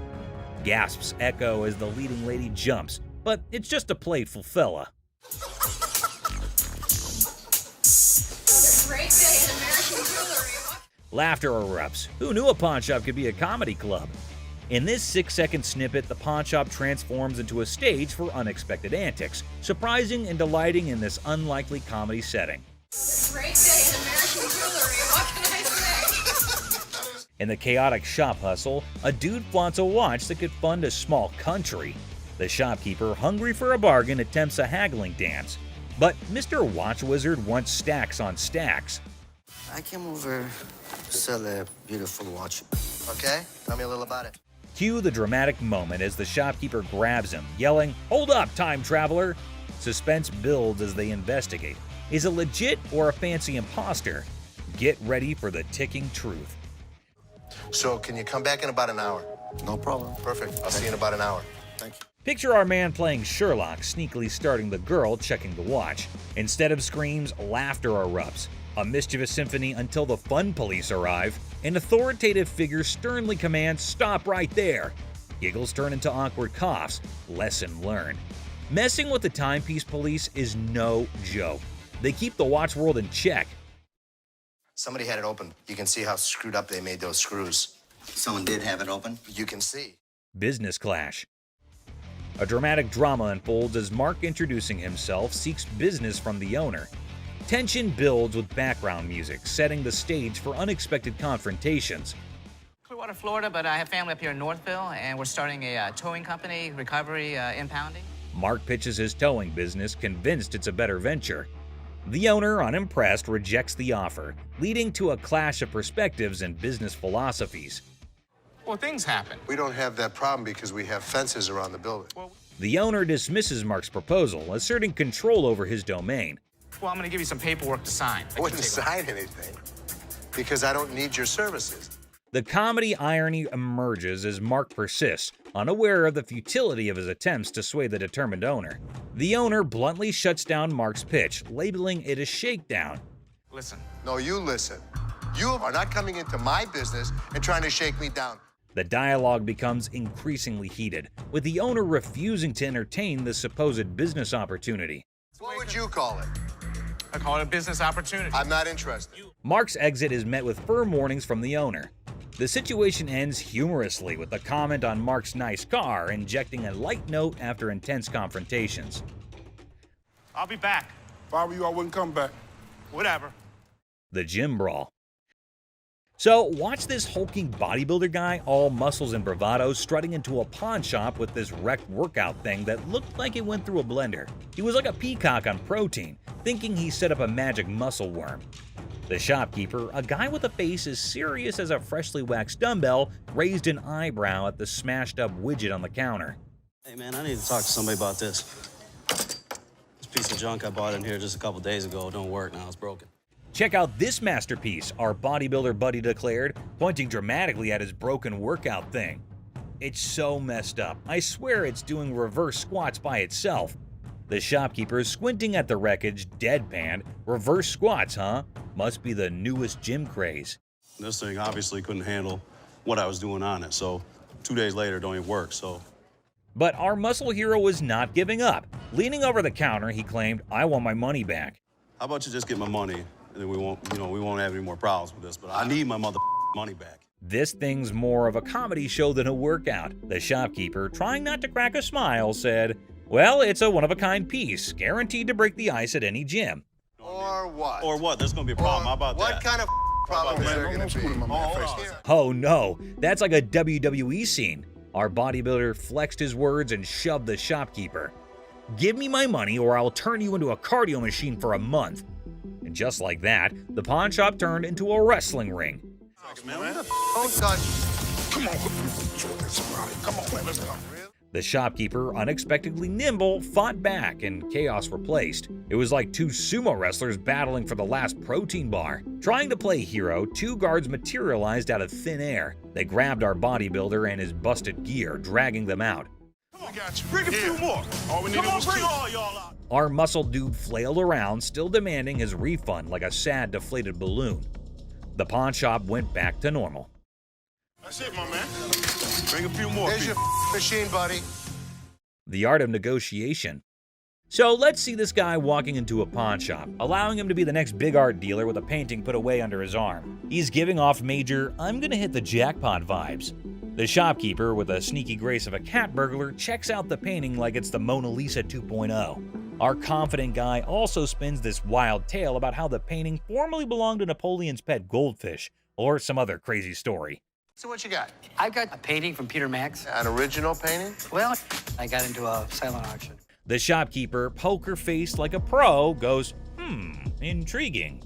You can virtually see dollar signs in his eyes as he dreams of making a fortune.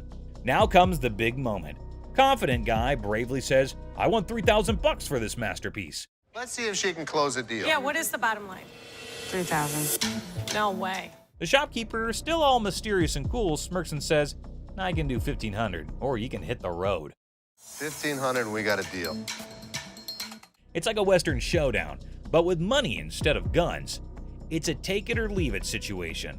The confident guy, looking a bit less sure of himself, decides to pull a classic move, pretending to discuss it with his imaginary art expert friend. Maybe it's an unnoticeable chum with an art degree. While our hero is deep in discussion with his invisible art critic, the shopkeeper, beaming like a Cheshire cat, decides to up the figure. I know there's a market for it. So $1,500, I think, is pretty good. They need to take the money and run. He counts out $1,500, slams it on the counter as if to say, "Take the cash and run, chum," or say farewell to the deal of a lifetime.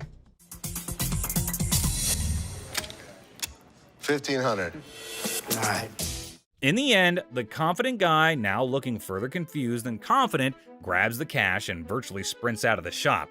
And that is how a pawn shop turned into a comedy stage, starring Mr. Confident, the mysterious shopkeeper, and an oil with a Napoleon-connected goldfish. Art, my friends, might be priceless, or at least worth $1,500. Peter Max. Seat showdown comedy. In a strange pawn shop turned into an airplane seat sale, things got wild when a gutsy and unusual woman decided to turn the whole event into a comedy show. Picture her like a sneaky cat strolling over to a chair and ignoring the "don't sit" sign as if it were garbage. It was as if your rebellious grandma suddenly took center stage, tossing caution and posters to the wind.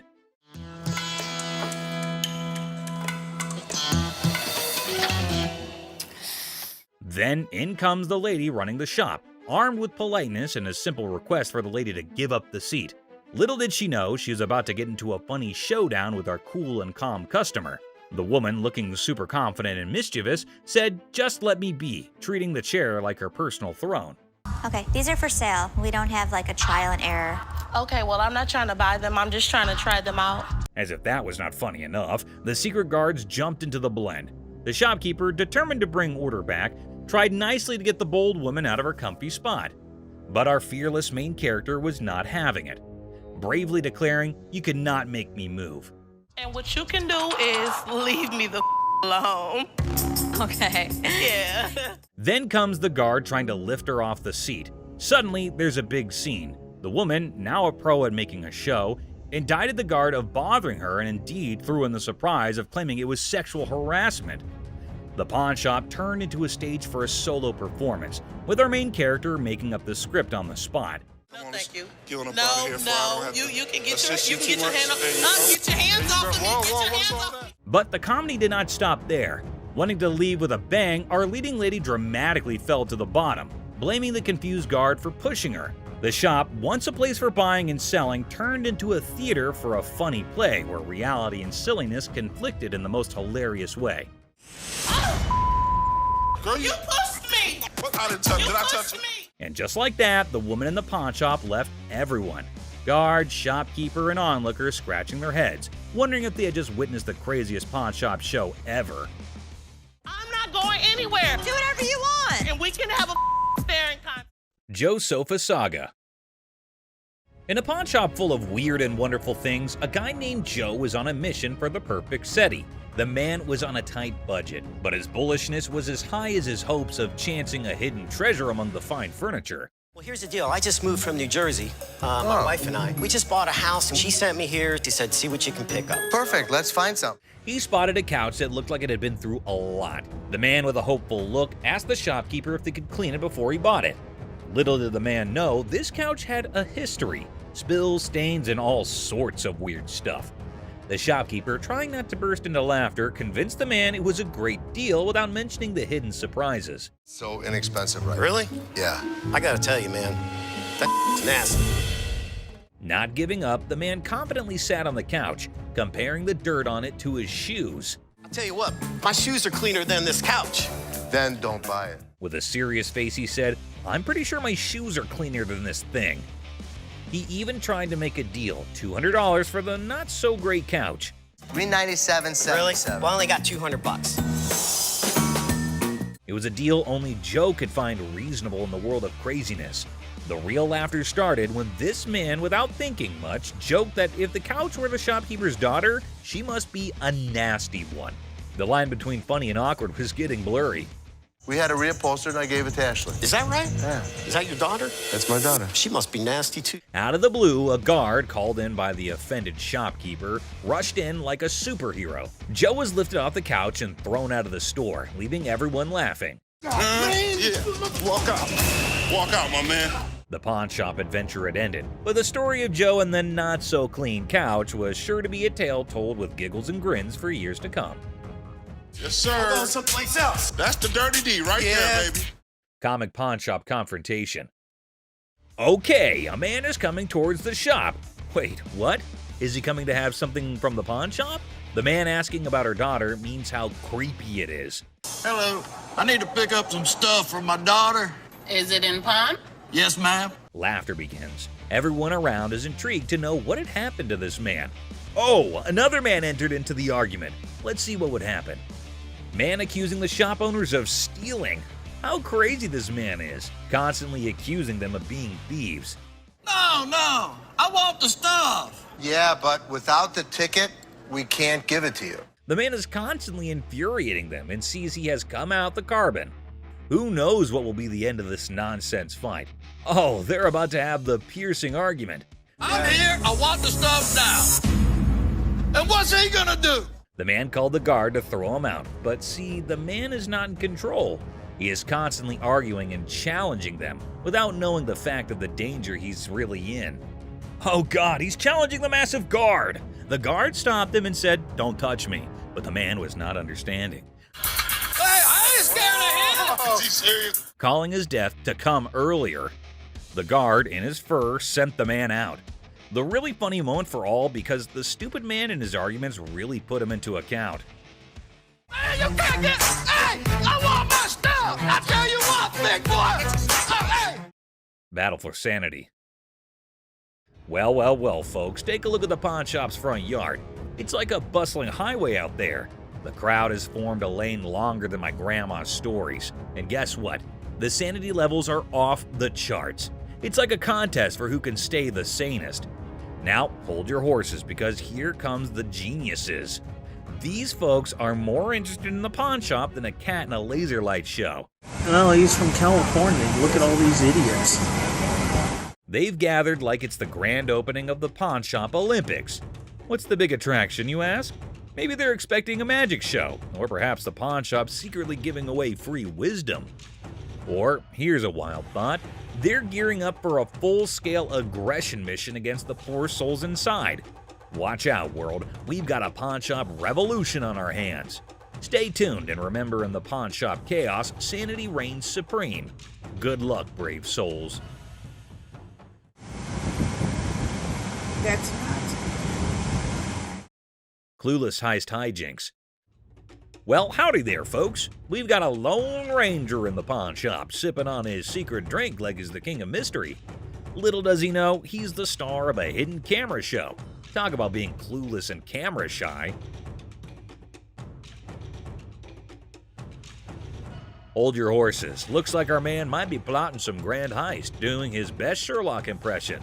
He's scouting the joint, probably trying to find the perfect spot for his not-so-genius plan. But wait, he's still in the game. What on earth is he searching for in the pawn shop? Maybe lost treasure for his car keys? The suspense is killing me. Oh dear, he's now at the other counter. This fella is like a headless chicken wandering around without a purpose. Somebody give him a map or a snack at least. Buckle up, folks. Our wannabe detective just upgraded to a full-blown thief. Watch him waltzing around planning the perfect crime, and bingo! He pulls off a smooth exit, leaving the scene like he just won a game of hide-and-seek. Hold your belly laughs, our genius thief is back on camera, sneakily hiding his loot in his trousers. Smooth moves, my friend, smooth moves. And there he goes, strolling out of the pawn shop like he's won the lottery. Thinks he's the mastermind of the century, leaving behind a trail of stolen goods and a whole lot of laughs. What a character. Antique computers. Have a good day. You wonderful. So much. You too. Two tech-savvy grandpas strut into a pawn shop, seeking a fortune for antique computers. Instead, they're hit with a vintage rejection. Bastards, you can't give me a time for... When one grandpa clumsily breaks a computer, he pulls a move straight from the sitcom handbook. Accidental comedy at its finest. Now you could have that. Put it in the... Oops, one grandpa accidentally smashes a computer, blaming the seller. He theatrically tosses it toward the dumpster, thinking it's a mic drop moment. The seller, the true comedy connoisseur, chuckles at the failed dramatic exit.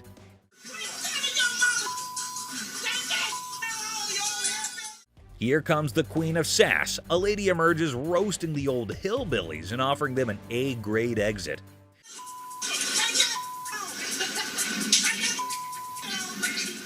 She declares her reign over Detroit toughness and leaves them pondering a future career in comedy security. Cue laughter. Exit stage left. Ex-couple. Hello. Hi, how are you? I'm good. How are you? I'm fine. I'm actually looking to pawn these 2 watches. In a pawn shop, a young couple walked in to sell 2 watches. Ashley, the shop owner, greeted them. You guys dating, married?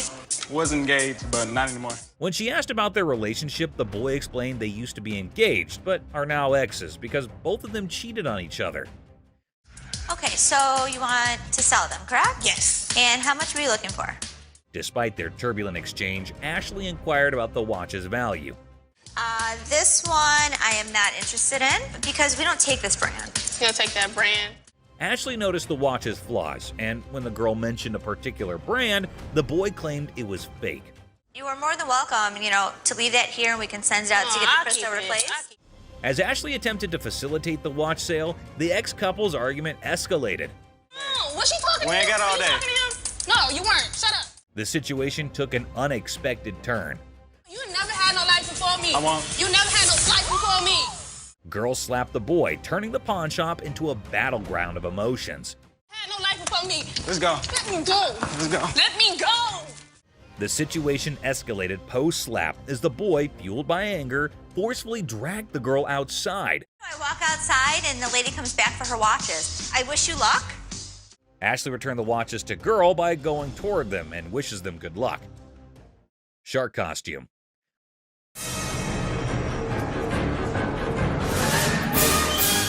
A fantastic character, half man, half shark, enters a pawn shop. Yeah, I'm a professional mascot during the daytime.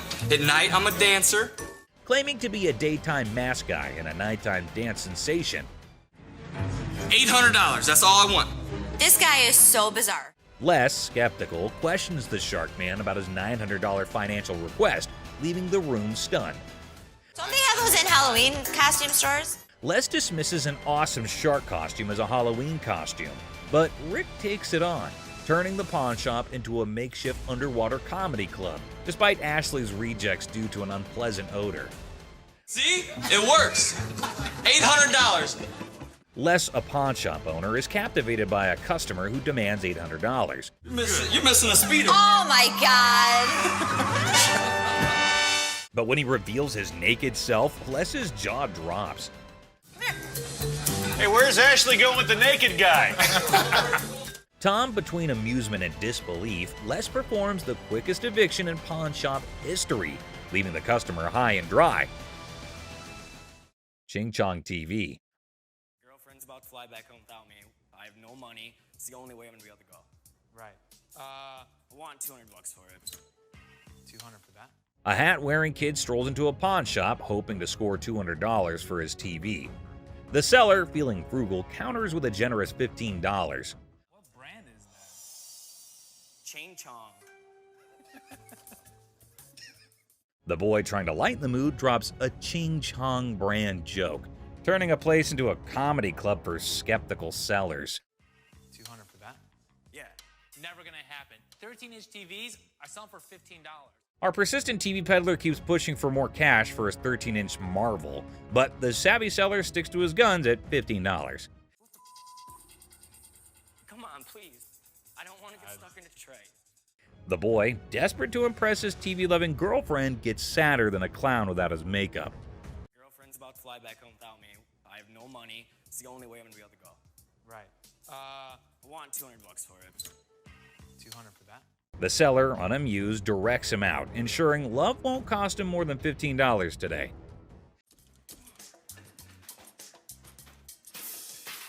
In a fit of frustration, our TV tosser storms out, giving the shop a kicking and throwing his TV into a dumpster like it's a basketball shot gone wrong.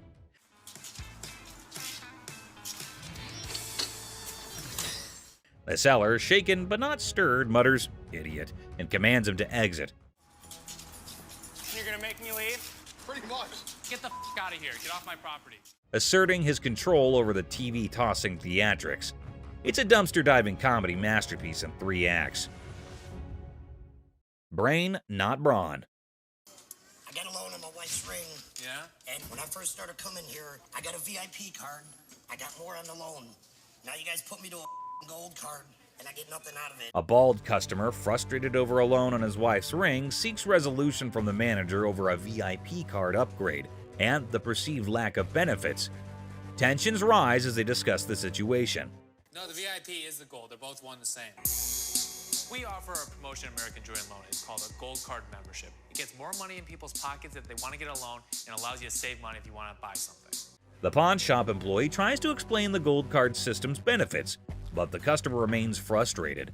I am hearing you, but you're not listening to me. Tensions rise as the employee insists on the procedure, leading to anger, questioning, and physical comparisons. You think this is funny? I don't think it's funny. I think that there's something wrong when you start hitting your head against the side of the window. Creating an atmosphere of animosity and miscommunication. What are you going to do about it? I'm not going to do anything about it. What are you going to do about it? The customer and employee engage in verbal sparring, escalating tensions. Whatever I have to. You need to get out of my face, bro. Okay, I'm sorry. Let me scoot back. Really? The guard asserts their position, urging the customer to step back. The customer refuses, escalating the confrontation, leaving the atmosphere charged with hostility and unresolved conflict. Hell no. You want some? Whatever you got to bring. Come on. The customer's unwelcome invitation intensifies, leading to an unresolved atmosphere. Hello. That's what I thought. The customer's confrontational tone suggests a potential fight, escalating tension and the possibility of a physical altercation. Volkswagen van. Good. I'm Les. John.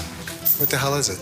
This is a 1968 Volkswagen van owned by Dr. Death, Jack Kevorkian. Hold on to your seats. A 1968 Volkswagen van, once owned by Dr. Death, rolls into the pawn shop. Les is on the case, exploring this piece of history. Weirdness level maximum. And I have everything documented. How much do you want for this thing? I'm looking to get in the 6 figures. The seller dreams of 6 figures for the van, but reality check. 20 grand? No. 25 grand. Negotiations go from 20 grand to a wild coin flip for 30 grand. Les, you mad genius. Oh my God, my dad's gonna leave everything a chance on a $20,000 coin flip? What are you doing? Seth and Ashley can't believe Les's coin flip antics. He's risking 20 grand just for a chance at 30 grand. The drama unfolds like a high-stakes comedy. Heads. Les, you wild card. The coin flip drama continues, with drum roll and laughter. Heads. Nails it in. Thank you. Thank you very much. Yeah. Perfect. Good deal. The van deal is sealed at 20 grand, leaving everyone amused and baffled. What a ride!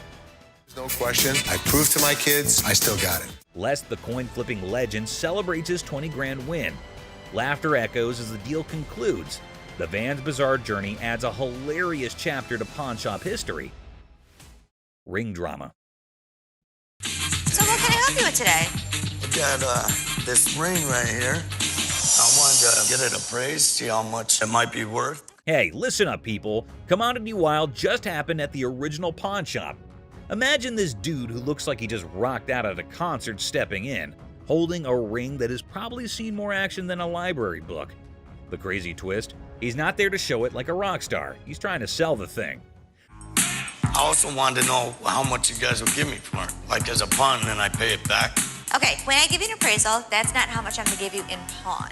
So he's all proud, telling the pawnbroker how this ring is worth a ton of money, when, out of nowhere, a lady burst in like a storm. What the are you doing? She's on a mission to figure out why her precious ring is about to be someone else's fancy jewelry. Cue the dramatic music, folks. Why'd you take my ring? Well, I wanted to see how much it was worth. Bull. Now, our rock star wannabe is caught red-handed, dealing with an angry lady dead set on getting her shiny thing back. It's like a soap piece crashing into a rock concert, and the pawn shop is the main stage. I just wanted to know how much it was worth, that's all. You're a liar. Why'd you take my ring? I'm sorry. What? Things get intense as the lady slaps the crazy guy not once, but twice. Then suddenly, the whole place goes silent. You could hear a leg drop, or in this case, a ring hitting the counter. The other people in the pawn shop are stunned, wondering if they accidentally walked into a live reality TV show. You're a idiot. Can I just have my ring? Well, Yeah, he's it's the one that hers. gave it to me. It's hers. Just give me my ring. Our lady does not waste any time. She grabs the ring back, making it clear her bling is off limits. Right now. The embarrassed and confused rock star lookalike gets pushed out of the pawn shop by the triumphant lady. There you have it, folks, a ridiculous blend, up and a super dramatic autumn at the pawn shop. Turns out the real treasures are not just the bones for trade. Who would have allowed pawn shops could be this amusing? Stay tuned for the coming occasion of pawned out drama. Clown Prince. In a small pawn shop on the corner of Chuckles Street and Guffaw Avenue, things got really funny one day. A guy walked in with so much makeup on his face that he looked like he just stepped out of a play. The shopkeeper, who was used to weird stuff, tried hard not to laugh as the man approached, sporting a rainbow wig that seemed to stay on by magic. I need to sell this earring because my little red Corvette broke down. Oh, no kidding. Absolutely. Wow. The man, looking mischievous, whipped out a fancy earring from his pocket and showed it off with a big dramatic gesture. The shopkeeper, holding back a laugh, checked out the earring like it was some royal treasure. You know who I am, right? No. Who are you? You don't know who I am. But actually, it looked more like a toy you'd find in a cereal box than something fit for a king. 1,000. I'm just asking for 1,000 just to get my limo. No. That's not real. You gonna help me out? Excuse me? That's a real earring, but it's not real diamond. Are you kidding me? Ignoring the fact that the earring was probably fake, the guy started dancing like he was the star of his own circus. Prince, right? Prince, absolutely. Wow. He even gave himself a royal title, calling himself Prince. The shopkeeper, now thoroughly entertained, clapped along as the guy did his goofy dance. With a cheeky smile, Prince claimed the earring was a super precious diamond passed down from his clown ancestors. The shopkeeper played along, giving praise to this pretend royal jewel, while secretly thinking it would make a great prop in a comedy act. As the funny business came to an end, Prince, not ready to leave without a big finish, spun back to the counter and started another round of funny moves. The shopkeeper and his assistant struggled to hold in their laughter, tears rolling down their faces as the wacky Prince danced out the floor, leaving behind a funny feeling that stuck around even after the rainbow wig was out of sight. Boss's TV fiasco. Hey everyone, gather around because something straight out of a funny TV show just happened at the local electronics store. Imagine this. The big boss barges in like a storm on way too much coffee. Didn't I tell you guys to restock the TV shelf? Didn't you see I was just with a crazy customer? Yelling about wanting to grab some TVs. I mean, who does not suddenly crave a TV spree, right? Now, the poor workers are stuck between a rock and a high-tech place and cannot take the boss seriously. I mean, who could? It's like the boss watched too many action movies and thought today was the day to be an action hero with innocent flat screens. I gave you a job to do and you didn't do it? Dad, you told us we were like little kids. How does a baby know how to do inventory? But stay, there's a twist. The main character, the boss, realizes things are serious and decides he needs backup. So, what does he do? Grabs his assistant like they're partners in a buddy cop movie. Hey, you know what? The hell with it. I'm gonna do it myself. Bobby J, do me a favor. We need to go pull some TVs. To help with this crazy TV mission. Because obviously snagging TVs is a job for a dynamic brace. Ash, Seth, right now. Right now. What? Right now. Let's just went down. What? Let's went down. But wait, there's more sitcom gold. Out of nowhere, another assistant rushes over to the boss's kids looking really upset. Why? Just went down. What? Let's went down. Dad, you all right? Well, turns out the master is now on the floor. Yep, the guy who was on a TV conquest is now chilling on the cold floor of the electronics aisle. Well, we have an emergency here. What happened? Did he say something hurt? No, he didn't say anything. We're pulling TVs. They call emergency services because apparently this is not just a shopping spree. It's a full-blown crisis.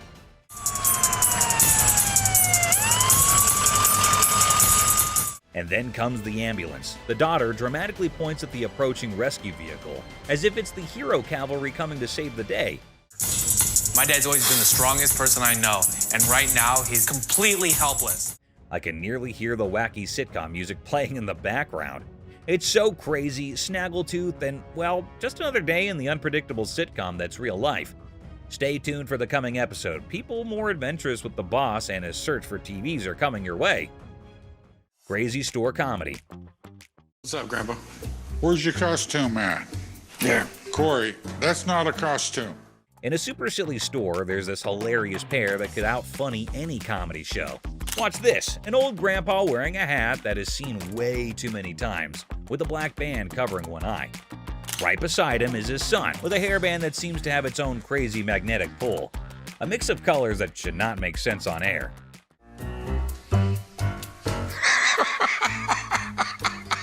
What? So, a regular customer walks in thinking they're just here for a normal shopping trip. Little did they know, a comedy explosion was about to happen. The first person they notice is the son, and they burst into laughter. "What on earth are you trying to be?" they ask, still giggling from the unexpected fun. What are you supposed to be? It's obvious I'm Justin Bieber, America's heartthrob. With a serious face, the son proudly says, "I'm claiming to be Justin Bieber, the American singing sensation." The secret? It's all in the hair. The customer laughs even more, realizing these two are a riot. Roy Rogers? I'm Rooster Cogburn from True Grit. But the real comedy star is Grandpa, strutting around like a rooster king. Feathery hat, confident crowing, he is turning heads. The customer, almost out of breath from laughing, asks, "What is your grandpa pretending to be?" Slightly holding back laughter, the son answers, "He is the legendary Rooster Kern. Shows up once in a lifetime to make people laugh." Go yourself. Antoine, what are you supposed to be? The world's biggest baby. Just when effects seem crazy enough, another character appears, a guy dressed like the world's biggest baby. The customer, nearly crying from horse laugh, realizes they have hit the jackpot of comedy. In this shop of customer craziness, laughter is the currency. These funny characters are the kings of comedy, making everyone laugh and showing that occasionally the best service is the one that comes with a big dose of funny. Pawn Shop Riddles. Look how stupid this question on Pawn Stars is. In this hilarious rant, the speaker dissects a seemingly absurd question about fake items in a pawn shop. A over 1,000, B over 5,000, or C over 10,000. The logic behind the options A, B, and C is dissected with comedic frustration. Well, if the answer is C, the answer's also A and B. Because if it's over 10,000, it's also over 5,000, it's also over 1,000. The speaker expresses disdain for the question, claiming that if the answer is C, then A and B are also correct. I mean, most of the shit that comes into the pawn shop has got to be fake. They've been in business for years and years and years. The absurdity of the question and the presumed obviousness of the answer are highlighted. God, what a stupid question. The speaker ridicules the question's simplicity, asserting that there's no way to get it wrong. The tone is sarcastic as they emphasize the lack of challenge in the question. Anticipation builds as the speaker eagerly awaits the genius-revealed answer. The expectation is set for a straightforward solution to the seemingly senseless question. The speaker's reaction is a mix of frustration and amusement as the answer confirms the over 10,000 scenario. The comedic exasperation with the question's lack of complexity is evident. That's all for our video. We hope you liked it. Please comment, like, and subscribe. Don't forget to hit the notification bell for more videos like this. Share it with your family and friends. See you next time.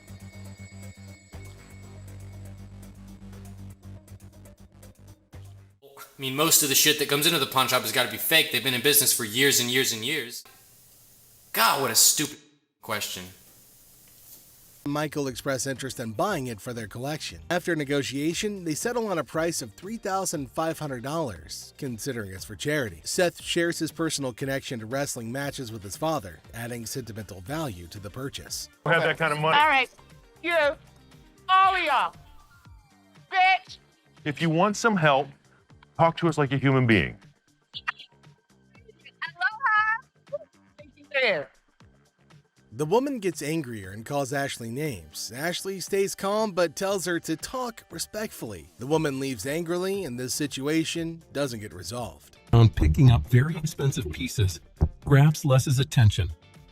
Hey, sir, don't touch it. Sir, if there's anything you want to see, we'll be more than happy to show you, sir. Well, what do you know? Expensive pieces tend to be fragile. How am I going to see if it's going to work? The customer starts touching expensive items, catching Les's attention. Les politely asks them not to touch anything, offering assistance in viewing items instead. Sure, that's why I asked you. That's when you're back there and he's over. I'll come out right out there. You think I give it? The customer insists on touching, arguing it's necessary to check functionality. Les tries to explain store policy, but the customer gets upset. Out of my store. Don't touch it. It's time to go.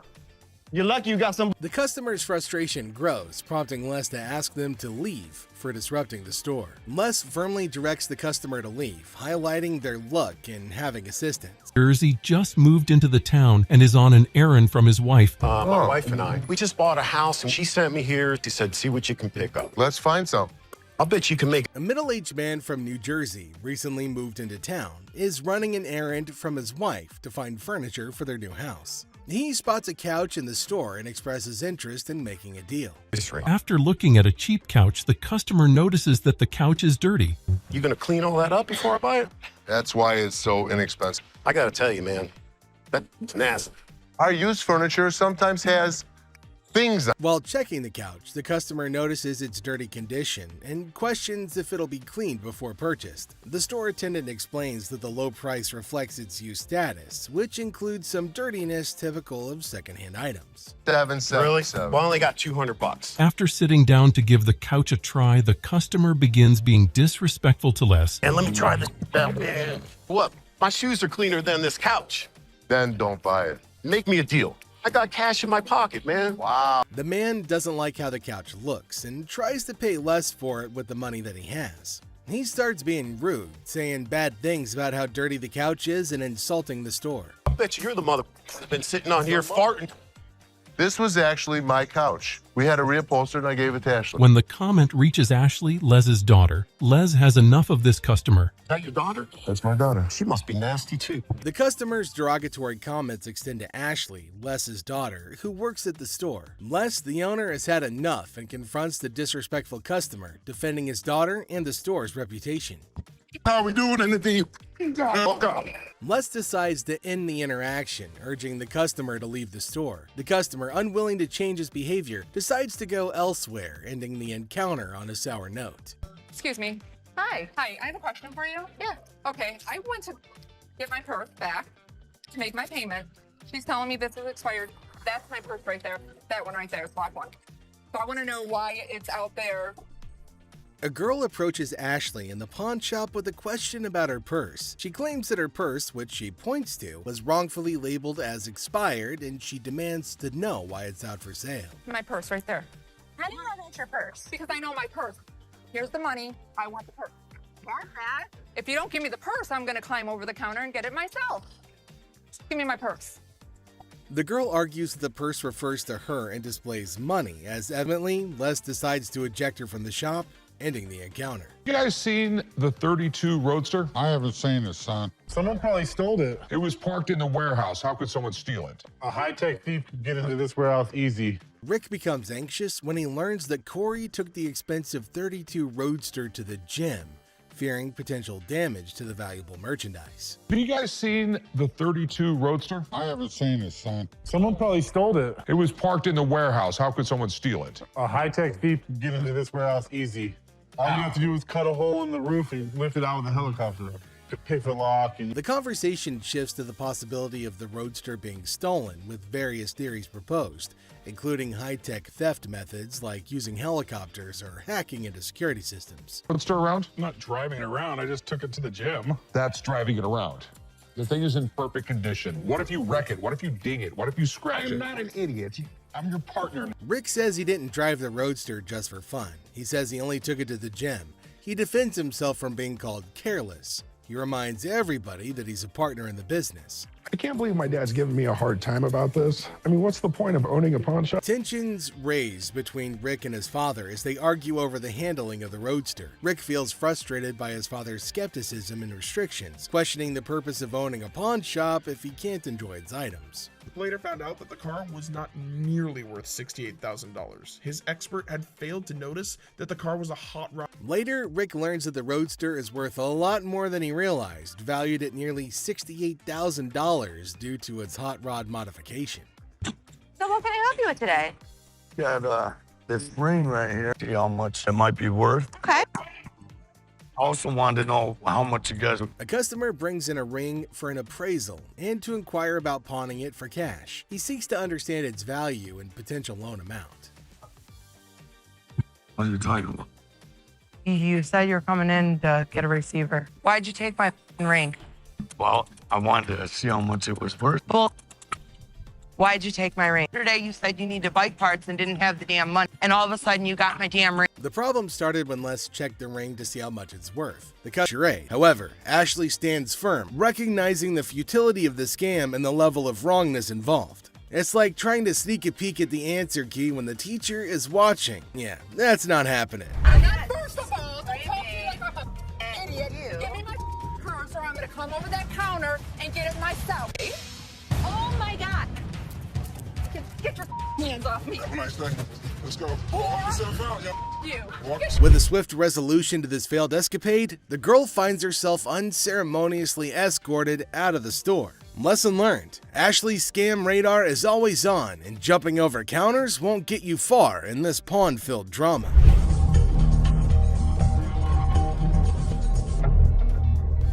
All right, deal. I think I got a good deal, and I know I'm gonna be able to make some money on it. I can't believe you spent that much. Whatever, Ash. I am fuming. My brother just spent $800. Enter the family feud. Ashley drops the bomb on her brother Seth, calling him a hypocrite. But why? Well, he casually throws around $880 for a painting, while Ashley, according to her, can't even snag a deal for $30. Sibling dynamics at their finest. But he'll yell at me over a $30 buy. Excuse me, Seth. What, Ash? I was just out there watching you do a buy for $880. So instead of working, you're watching me. I was out there, and you bought something for $880 when you gave me such crap about that $30 roulette table. I'm not buying plastic.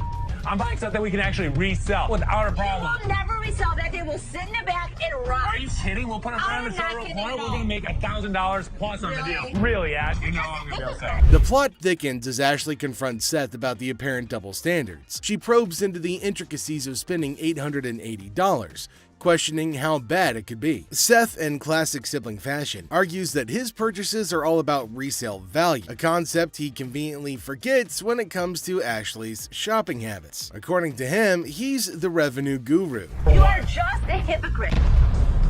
She was just being ridiculous. I just want her to stop talking. Ash, what do you want from me? Apologize to me. Apologize? Apologize because you're such a hypocrite. You know what, Ash? I'm sorry. I'm sorry that you're a bitch. You, Seth. You're such an ass. I am not going to forget the situation anytime soon. Seth better watch his back. Things heat up as Ashley demands an apology. Seth takes a nosedive into being the ultimate a-hole, apologizing for an $880 buy. Oh no. Instead, he hits her with a sorry not sorry for her supposed attitude, topping it off with a charming label. Well, let's just say that it rhymes with witch. Sibling rivalry reaches a whole new level on this show. There's two guys out here that are saying they were scammed out of their laptops, and that whoever did it is working with one of our guys. You want to come out and talk to him? All right. Thank you.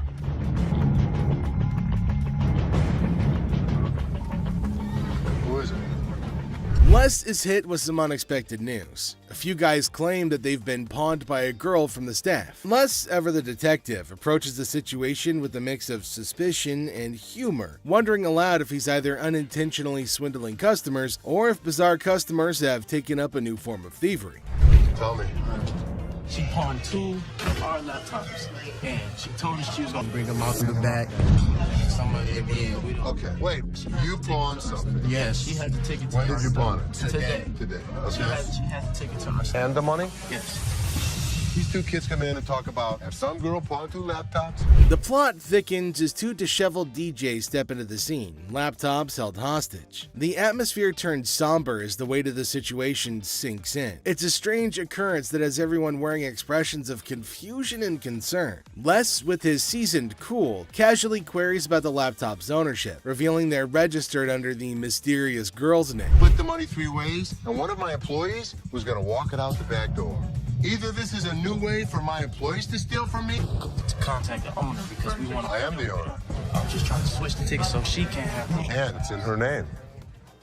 No, that's why I wanted to know if I can't do it. The tension rises, but Les doesn't crack under pressure. Maturely handling the situation, he asserts that he needs the lowdown to work his magic and get those laptops back where they belong. It's a pawn shop mystery, and Les is the detective determined to unravel the peculiar case of laptops and loyalties. Because your sign is saying that I can get 30 days of free cash. If you're a new customer with us, first 30 days, you can get interest-free loan. You only pay $1 per store. But it's saying if I brought a friend with me that I can get 30 days of free cash. It's for an interest-free loan. Okay, so there came a woman at the counter. Let's see what she's gonna come up with. Is she asking for free money? I think she might possibly be mad, though it is kind of funny that she's got enough courage to come up and ask for money without investing anything. Now, the lady at the counter frowned and asked her if she paid or not. Intriguingly, she hasn't paid anything, but she's still asking for money. Holy shit, what's wrong with some people? You're just misreading it. No, you're misreading it. That's not what the y'all sign is saying, bitch. It says I get free cash for 30 days in this one. You're not getting no free cash. Where does it say that? Who told you to get in there? You did. I'm not talking to you. I need my cash. I need my cash. It says it right here. Free cash. Oh, and to make matters worse, she started shouting at her. Everyone around started looking at her, wondering what the hell was going on. Seth and Les get a little furious as everybody's just standing around trying to figure out what's going on. She started bullying her, but the lady tried to explain to her again that she misunderstood the agreement and they're not just gonna give her free cash. But this lady's just not listening to anybody. Well, Seth then enters, so who knows what's gonna happen now. I brought my friend with me. If you get a loan and you refer a friend, you can get 30 days, interest free. That doesn't mean we're just gonna hand you cash. What do you have to pawn? Come on now. You don't have the job. I'm the Don't screaming. Can you read? Read what it says. I can read. I can read. People was waiting to get her.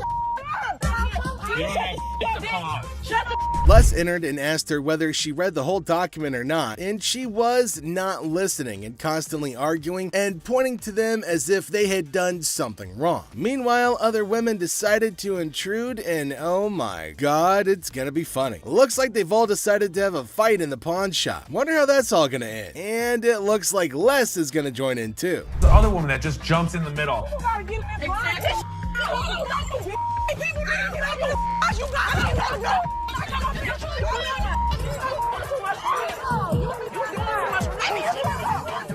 Leave me on the line, bitch! Leave me on the line, bitch! I'm from the way, bitch! All you need to do is read.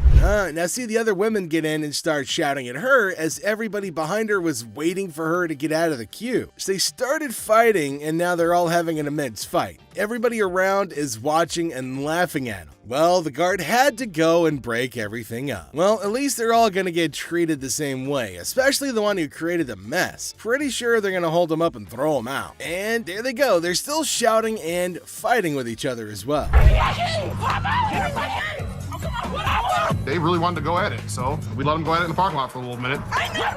All I saw was ass cracks and elbows. They were sent outside and they started beating on each other, holding each other by their hair and man. They beat the crap out of each other and people around them were just watching and waiting and having a curious but funny conversation about their nonsense. Talk about a hella cringe episode. It's Robert. Robert, Nice to meet you, Dennis.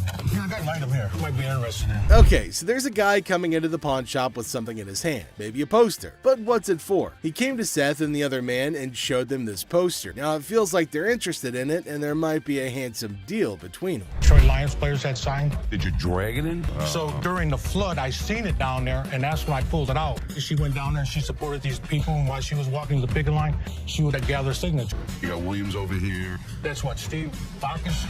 This is the first time a guy actually brought in, and I just got on the picket line because I'm on strike right now myself. We've been on strike for almost 3 months now. $1,000. He started describing the poster that's mainly about the protest of people in history, and it's got lots of signs of well-known people and has got a lot of worth. He explained everything in one go and demanded a heavy amount for it as it was really valuable to him. Seth told him that it's got some stains on it, and it's no doubt the same poster of historical strike, which made it worthy, but for him it might make a lot of difference. I hate the condition of it. I understand that, and I gotta Understand when it comes down to collectors, everything is about condition. Absolutely.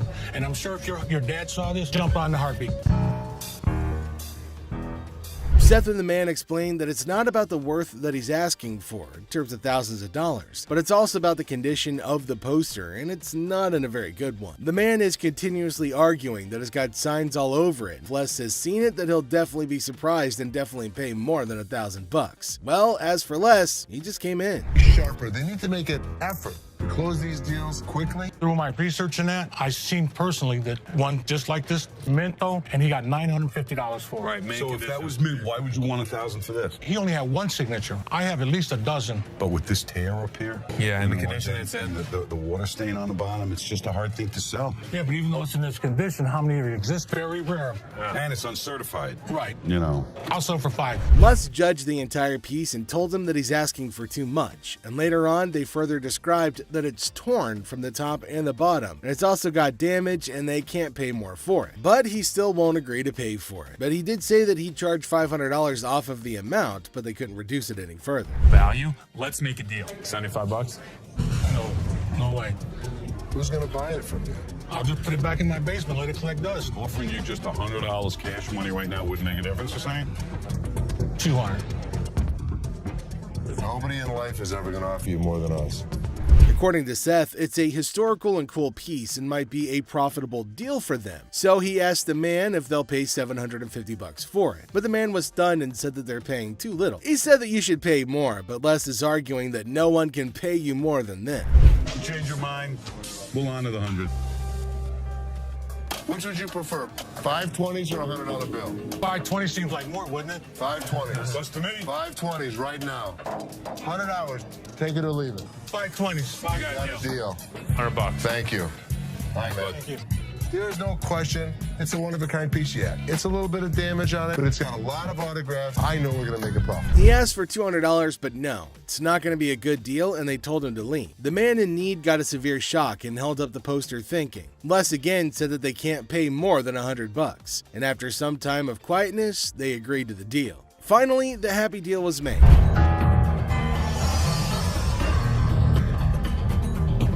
This is the guy? Right there.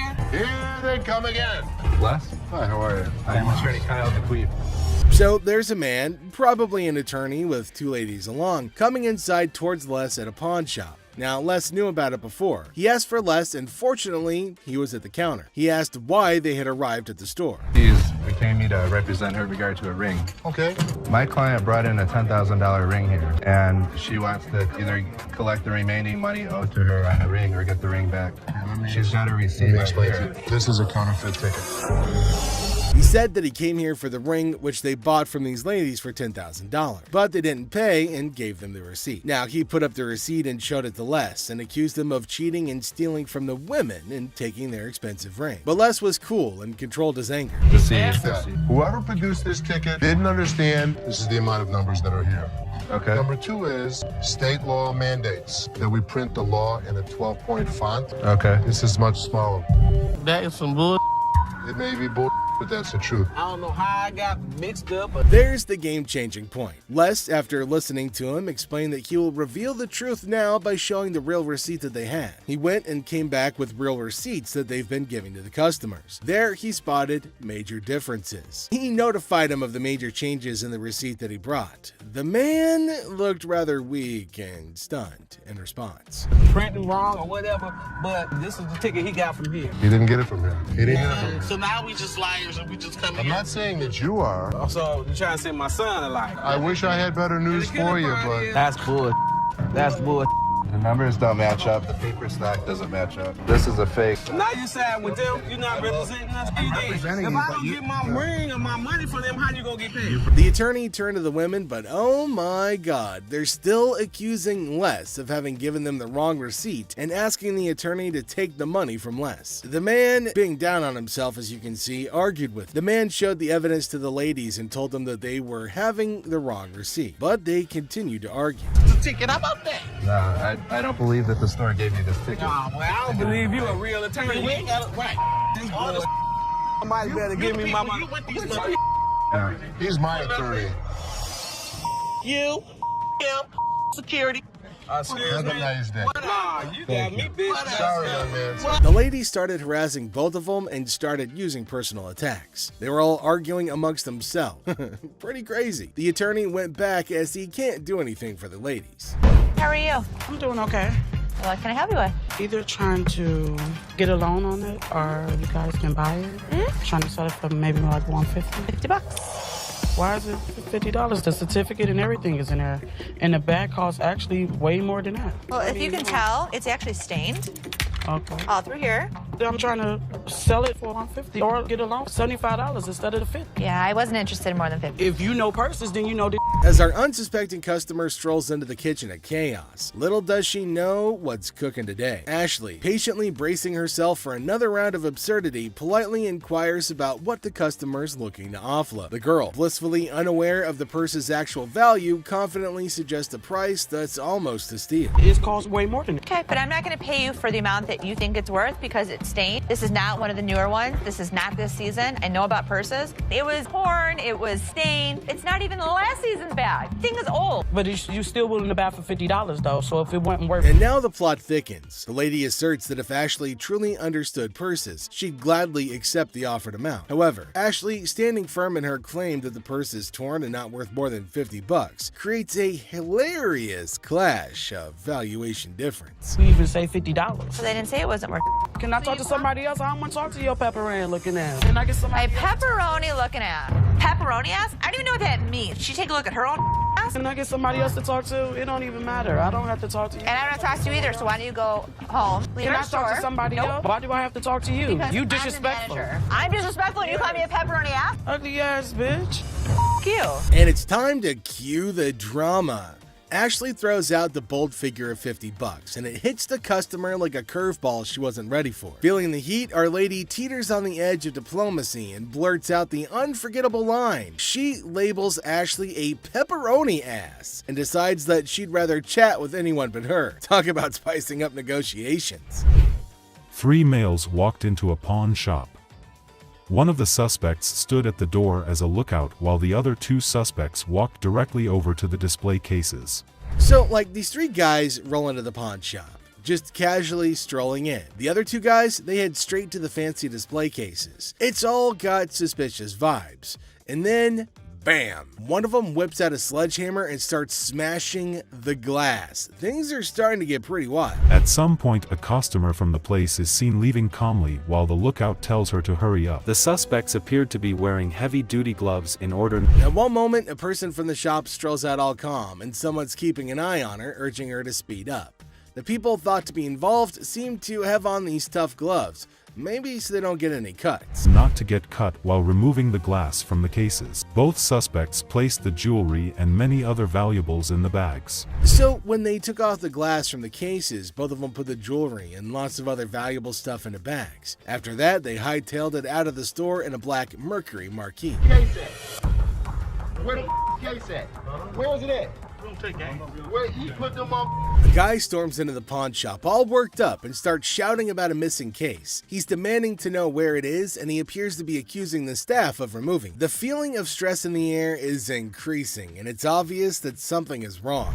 We do not take gangs. Take your wives, my damage to that's the way it came in like the kids. I know. You gonna act like I ain't got no sense?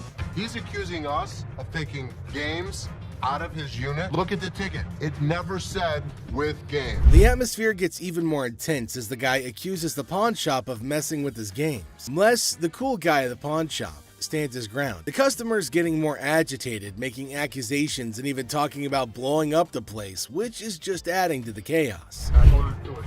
that point. Man, you can get your arms up off belly and none of your body parts on me, bro.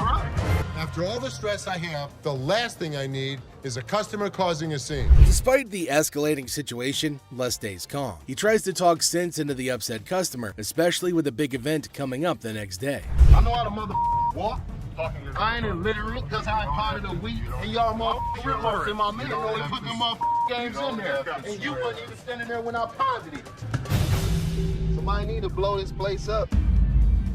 It's time to go, sir. You ain't gonna get my window. I'm not. Let go. Can I get my weed? They'll get it for you, don't worry. You're making a threat like that? The situation becomes alarming when the upset customer makes a threat to blow up the place. Les, rightfully concerned about the safety of everybody, asks the guy to leave. Security becomes a priority, and the customer's demand for his belongings takes a backseat to the potential danger that he's creating. It's a challenging moment for Les, who's just trying to manage the chaos caused by an irate customer.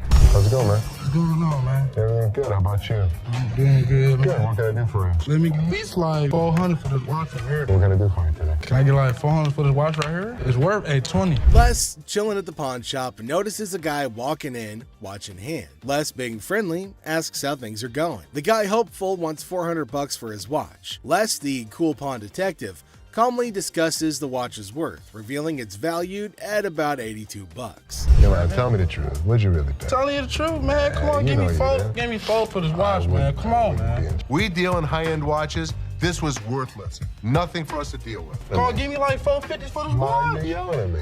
I got a baby on the way, dog. Congratulations. I'm sick of living at the crib, man. My girl on my head. The negotiation heat rises as the guy insists on $400, but Les suggests $7. The guy, pleading and sharing his life story about a baby on the way, asks for $400 again. Les stands firm, offering him the same price, which leads to a bit of yelling. The guy, feeling frustrated, calls the place bull ass and expresses his discontent. You want $10? I want to do it $10. I have no idea. Go to Coney Island. Give me Coney Island $10. is good. No, Coney Island on $10. Got a baby on the way to go do this to me, dog. What you looking like a crazy fool? The tension escalates and the guy feels disrespected, using strong words and even threatening Les. Les, staying cool, suggests maybe he should have been given $400, hinting at a broken lamp that needs payment. The situation gets intense, with the guy considering if he should have taken the deal. Cash for this watch, man. 400? No, I'm sorry. This is a bullshit ass place, man. This whole ass place, dog. Excuse me. You call it what? You call him a bitch? You? I'll knock you the out. You know who you talking to. Tell me. Dog, don't touch me, homie, dog. Touch me, dude. Then maybe he would have been able to pay me for the lamp that he broke. Yo, I'm off you, dog. The guy, still upset, leaves the shop, but not without some fiery words. Les reflects on the encounter, realizing maybe he should have given $400 to avoid the chaos. The drama ends, leaving behind a mix of emotions and a used watch. Life at the pawn shop remains unpredictable and full of surprises. How you doing today? Hey, pretty good. How are you? Real good, thanks. I'm Les. I'm Randall. How are you? Randall, oh, you got a hell of a grip. Wow. What the hell is it? Call it a ring. Okay. I didn't think it was a bus. How'd you get it? I just got it. This guy smelled like a brewery. Okay.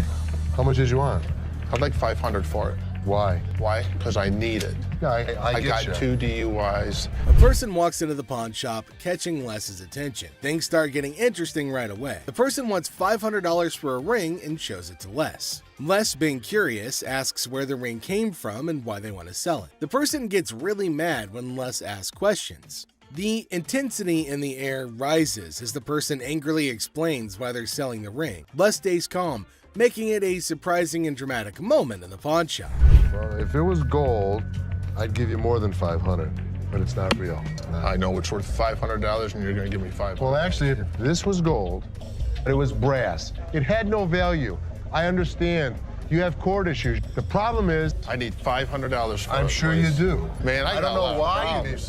As the conversation continues, Les drops a bombshell. He tells the person that if the ring were real gold, he'd offer a whopping $2,500. Feeling a glimmer of hope, the customer suggests, just give me the $2,500 then. Expectantly awaiting a positive response, Les, with a touch of humor, reveals the harsh reality. He explains that the ring is fake, not even worth $500, and he won't pay that much for a counterfeit ring. You gotta give me something for it. I can't give it to you. sir. Give it to me anyway. Man, you can give me something for it. No, you give me something Just don't for beat it. on the glass. This guy was drunk.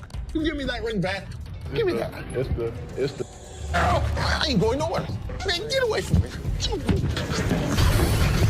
Get out of here! I go You man?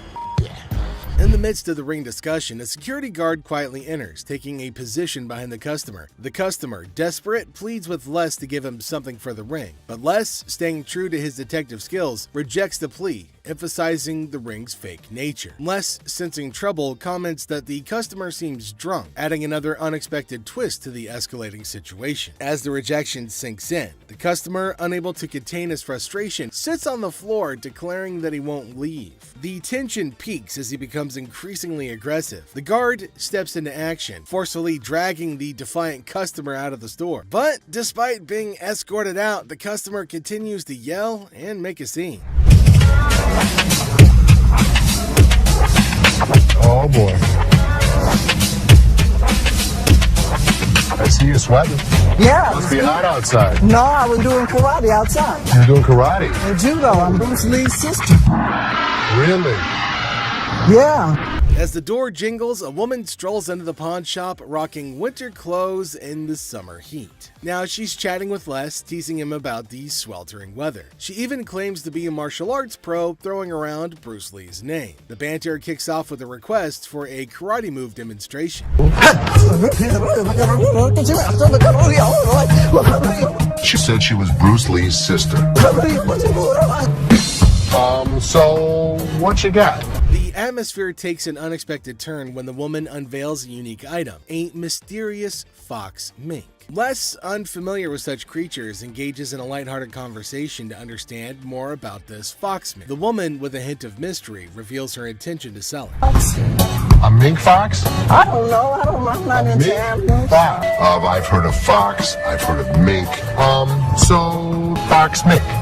Did you want to pause? As the conversation unfolds, Les dives into the details of the fox mink, trying to grasp its worth. The woman shares anecdotes about the origins of the item, painting a vivid picture of its history. Les, playing the role of the detective, subtly negotiates and gathers information to figure out the best deal. Sell it. How much did you want for it? $50,000.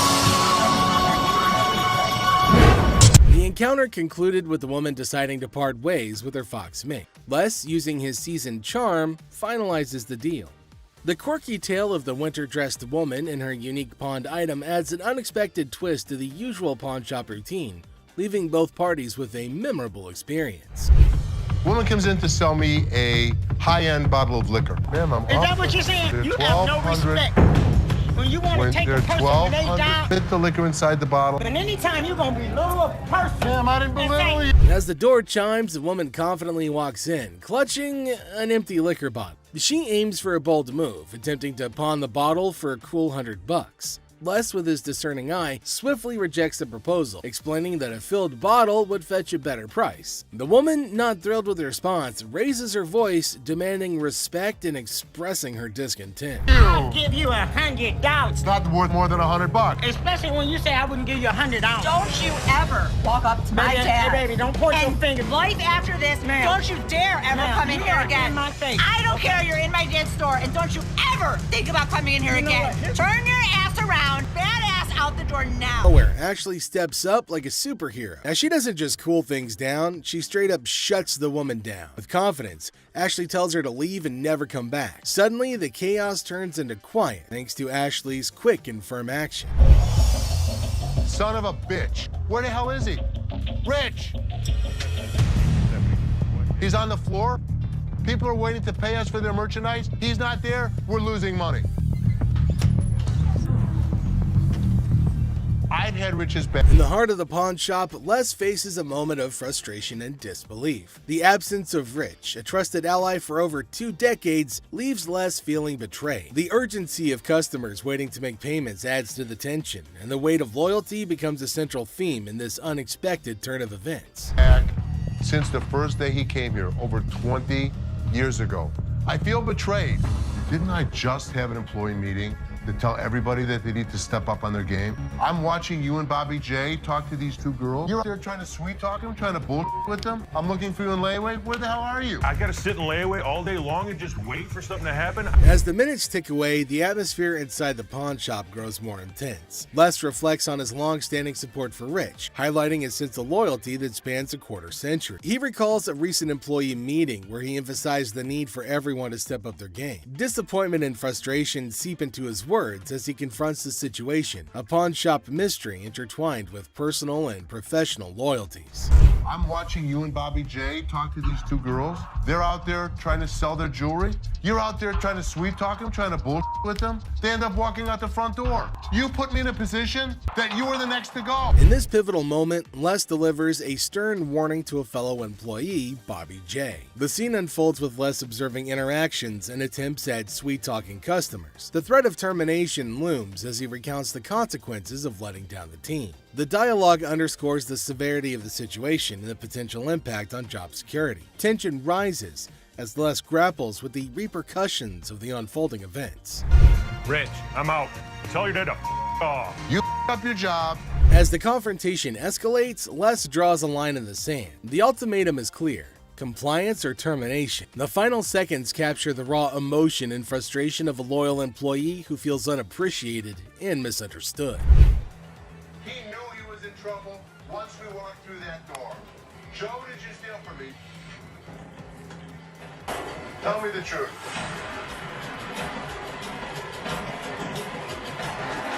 Inside the pawn shop, a sense of trouble looms as the head of security, Joe, faces a difficult moment. The air is heavy with anticipation as accusations are laid out. In a tense exchange, the truth emerges when Joe admits to stealing. The weight of the admission sets the stage for the unraveling of a trusted employee's actions.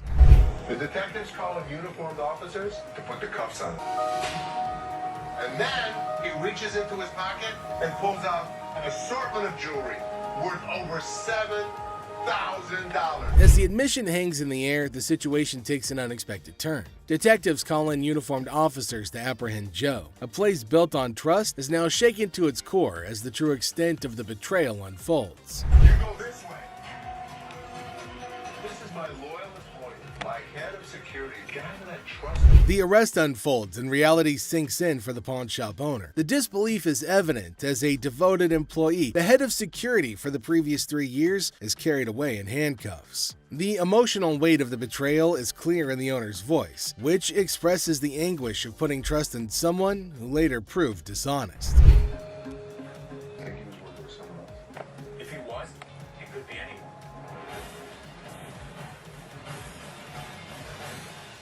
As the scene unfolds, questions linger in the air. The owner ponders the possibility of Joe working with someone else, leaving the situation shrouded in uncertainty. The aftermath of the betrayal raises concerns about potential accomplices and adds another layer to the unfolding drama. The final seconds leave the audience in suspense, contemplating the true extent of the security guard's actions.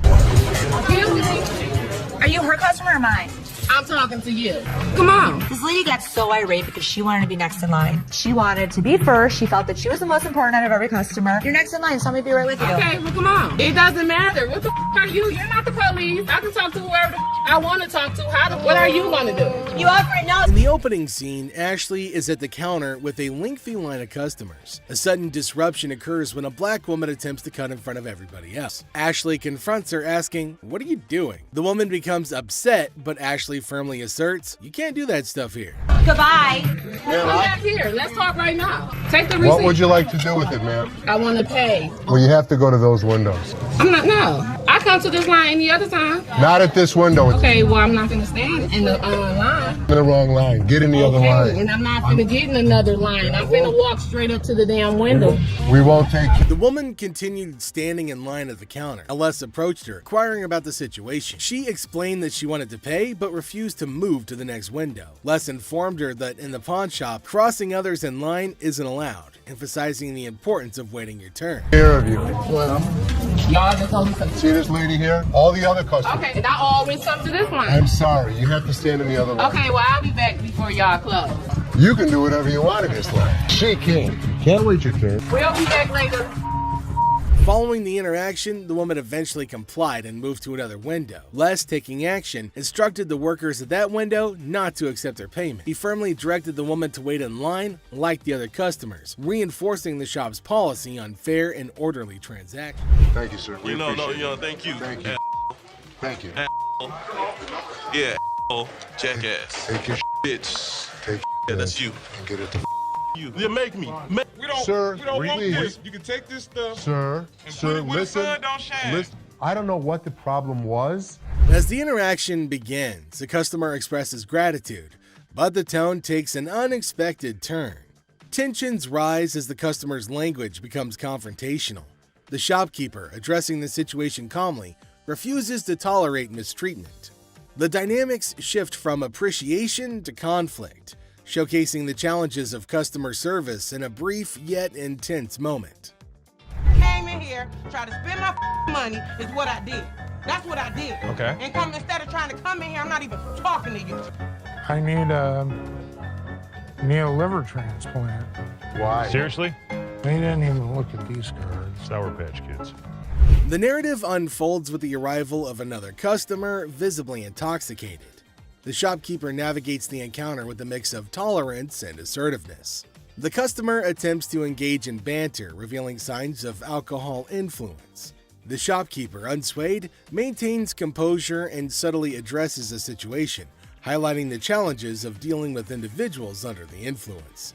I'm not even out here trying to get this $30. Not paying on my. $50 for that. Jeff, take him out, please. Better not put it in your car.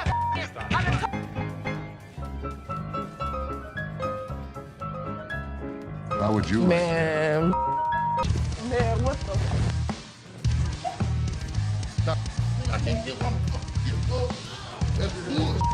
In this segment, a discussion ensues about cards and a potential liver transplant. The shopkeeper encounters a situation where the customer's intentions are unclear.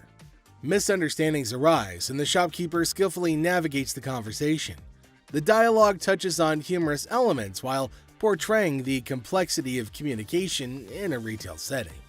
I might not make it in this month. What, is it, ma'am?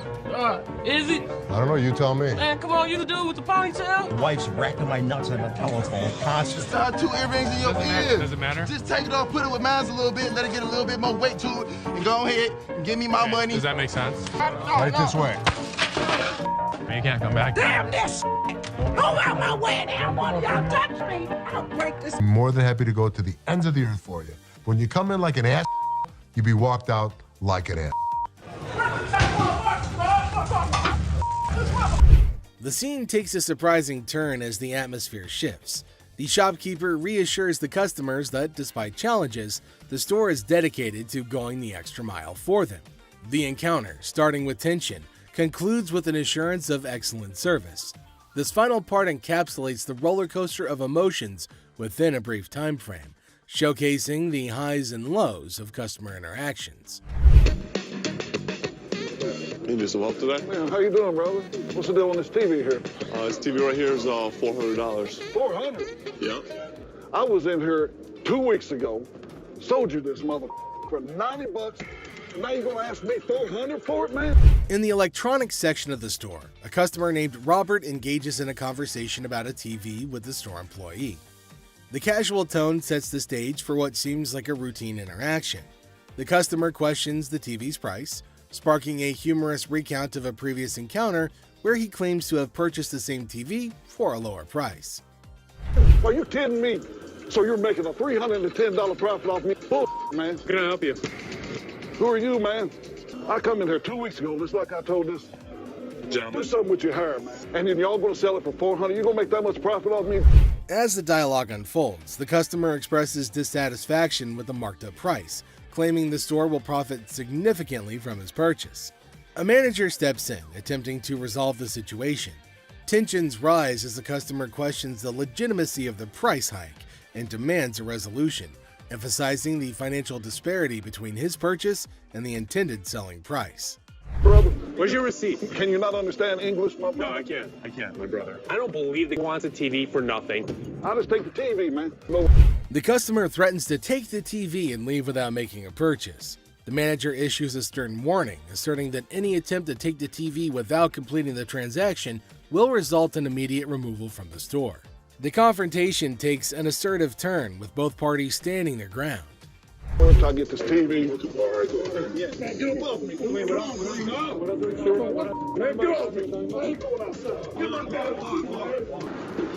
my damn shoe, player.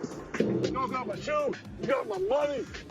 It's Jordan. This guy was acting like a total baby. He wanted attention and he got it. Despite the warnings, the customer decides to leave the store, expressing discontent with the entire experience. He accuses the store of mistreatment and vows never to return.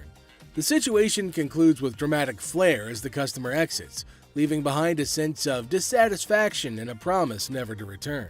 I'm good. How are you? Well, actually, I'm not doing so good. No? My grandma just passed.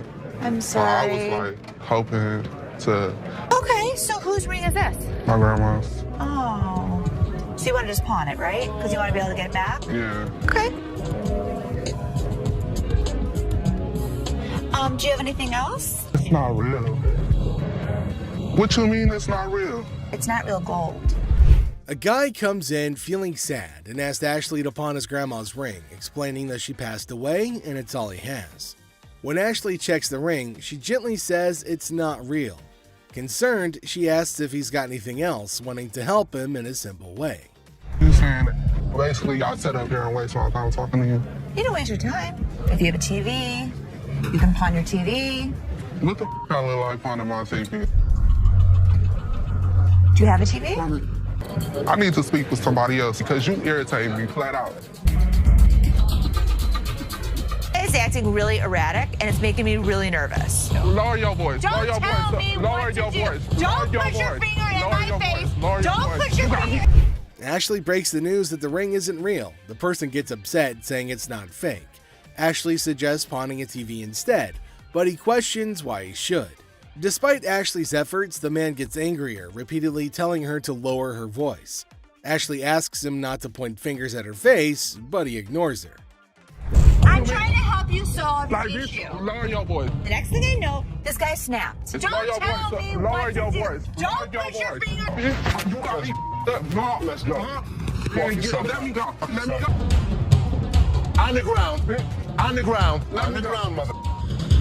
The security guard intervenes, slamming the upset person to the ground and then dragging him out of the pawn shop. The situation escalates and the guard takes decisive action to maintain order. Next up, we've got this episode where a heavily muscled individual made his way over to meet Les to complain about equipment he got from the store that got busted. Somebody bought this. This piece of junk I bought in here just a couple days ago don't work now. It's broken. What is it? Little ab lounger I bought here, man. Workout. In the midst of the pawn shop's hustle, a burly customer approaches Les with a complaint. He's upset about a busted piece of exercise equipment, an AV lounger purchased just days ago. Les, sticking to the store policy, explains that they can only provide an exchange, not a cash refund. Tensions rise as the customer vehemently rejects the idea of an exchange, demanding his money back. You can only hand over another item in place of the faulty one. If you had the receipt, I could give you an exchange. I could give you I something. don't want an exchange because it's probably going to be some again. How about you just get my money? As the disagreement escalates, the customer insists on a cash refund, dismissing the option of another item. Les faces a dilemma, stuck between policy and customer satisfaction. The clash intensifies as the customer becomes forceful in his demand for a monetary refund, setting the stage for a heated confrontation. Les could match him word for word without fear. Better be some money. Or what? Or what? There's going to be a problem. How about What that? kind of... Les, accompanied by his trusty companion Byron the Snuggle Bear, stands his ground. The customer challenges Les with threats of problems if he doesn't comply. Unfazed, Les maintains his position, asserting that the store's policy is non-negotiable. The heir becomes charged with confrontation as both parties refuse to back down. I don't need food. As things got super heated between Les and the customer, Byron tried to step in to calm the man down. As the situation reaches a boiling point, Les and the customer engage in a verbal showdown. The customer grows increasingly forceful and Les warns against physical contact. Byron attempts to mediate and calm the customer, but his intervention takes an unexpected turn, adding a new layer of tension to the already heated exchange. Stop touch. Come on. Come on. Really?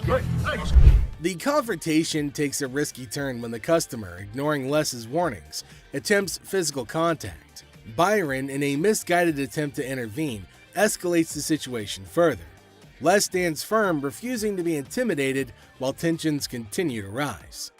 Les questions a man's marriage. Les uses a customer's words against her. There's trouble in the office, but Les reminds Seth that he's the boss. Les kicks off the day questioning a man's marriage, using customers' words against her. Trouble brews in the office, but Les asserts his authority as the boss, teaching a disrespectful man a memorable lesson.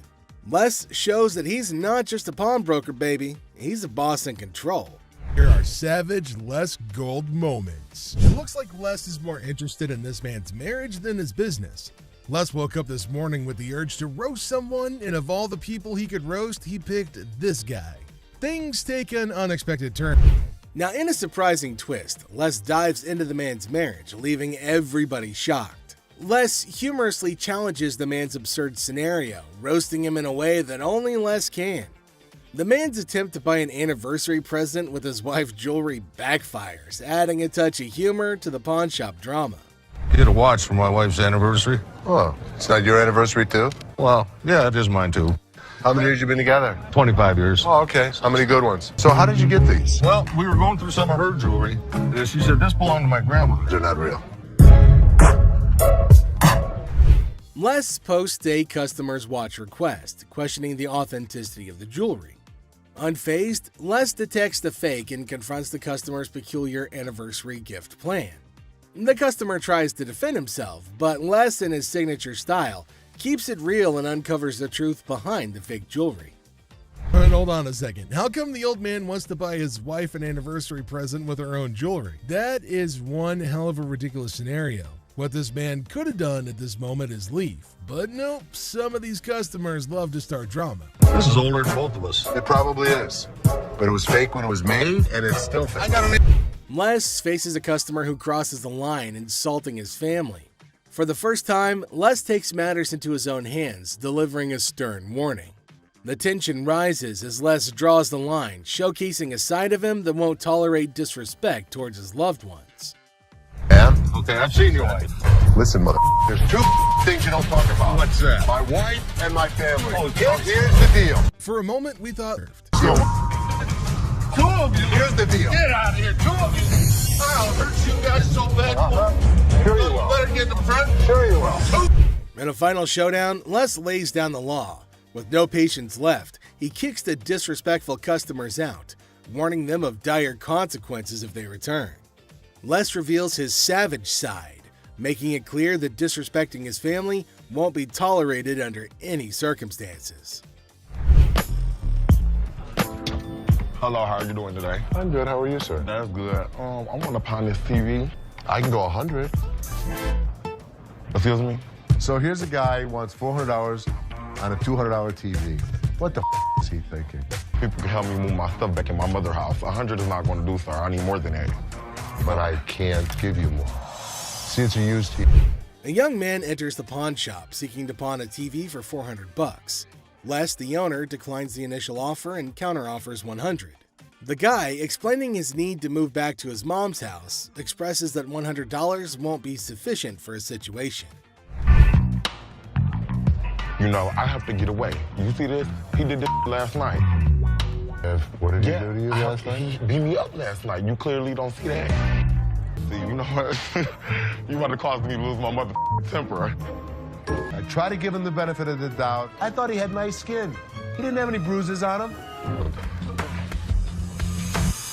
I don't need to call security. You don't need to call them. What The guy made up a story about daily abuse from his roommate, seeking empathy to pawn the TV for his escape. Les remained skeptical, noting the absence of visible bruises, praising the boy's clear skin. In response, the boy, feeling cornered, requests the involvement of security, hinting at a potential dramatic turn of events. you gonna do? What, you from Africa? Oh, okay. Anyway, like I said, can you give me the 400 you paid? We sell them for $200. Hold on. Y'all. Thank so much. Fred. Have a nice day. You. Thank you. You better lucky I'm gonna throw this big mother at you. up. Where is my key?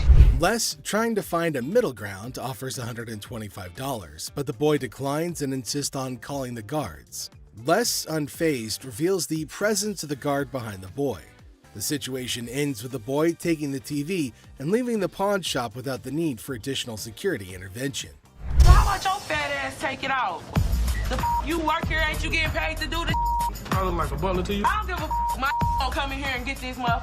You better. His big ass gonna beat your little ass, fat bitch. Him and what army? Motherfucker, come from behind this counter.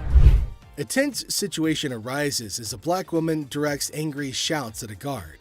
The guard, responding defensively, questions her, asking if he appears to be a butler in a moment of unexpected confrontation. You get back here. Your big ass on my way.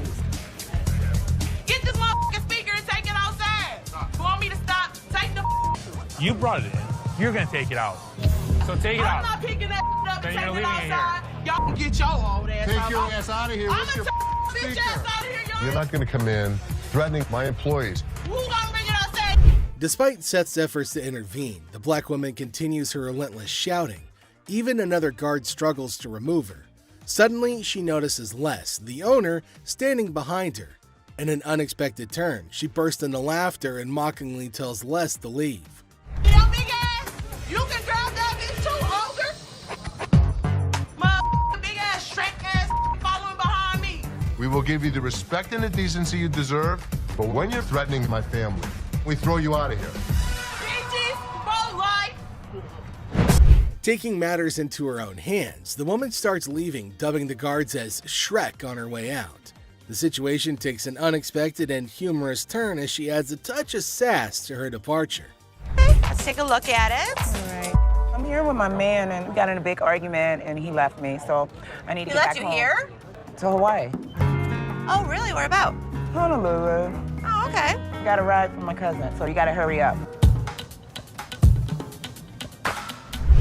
There came a woman at Ashley's counter to sell her chain. Now Ashley's looking at her chain to see whether it's worthy enough or not. She's asking Ashley to hurry up as she has to leave earlier as her spouse has left her alone here. Really? Okay, how much did you need? I was just trying to unknot this for you to be nice, but... 600. What up with that? I got this from one of my aunts in Africa. This is $600. Oh, do you know what it is? It's actually a Tahitian pearl. No, this is from Africa. This is an African pearl. Ashley asked her how much she wanted for her jewelry. Now the woman said $600, which is a lot more than Ashley was willing to spend, since Ashley said that it's not an African stone, but the woman was arguing that it was. 600. My ticket cost $600. That's how much I need. Do you have anything else? No. Excuse me? No. Ashley told her that they're not African pearls, so it's not worth $600, but far less.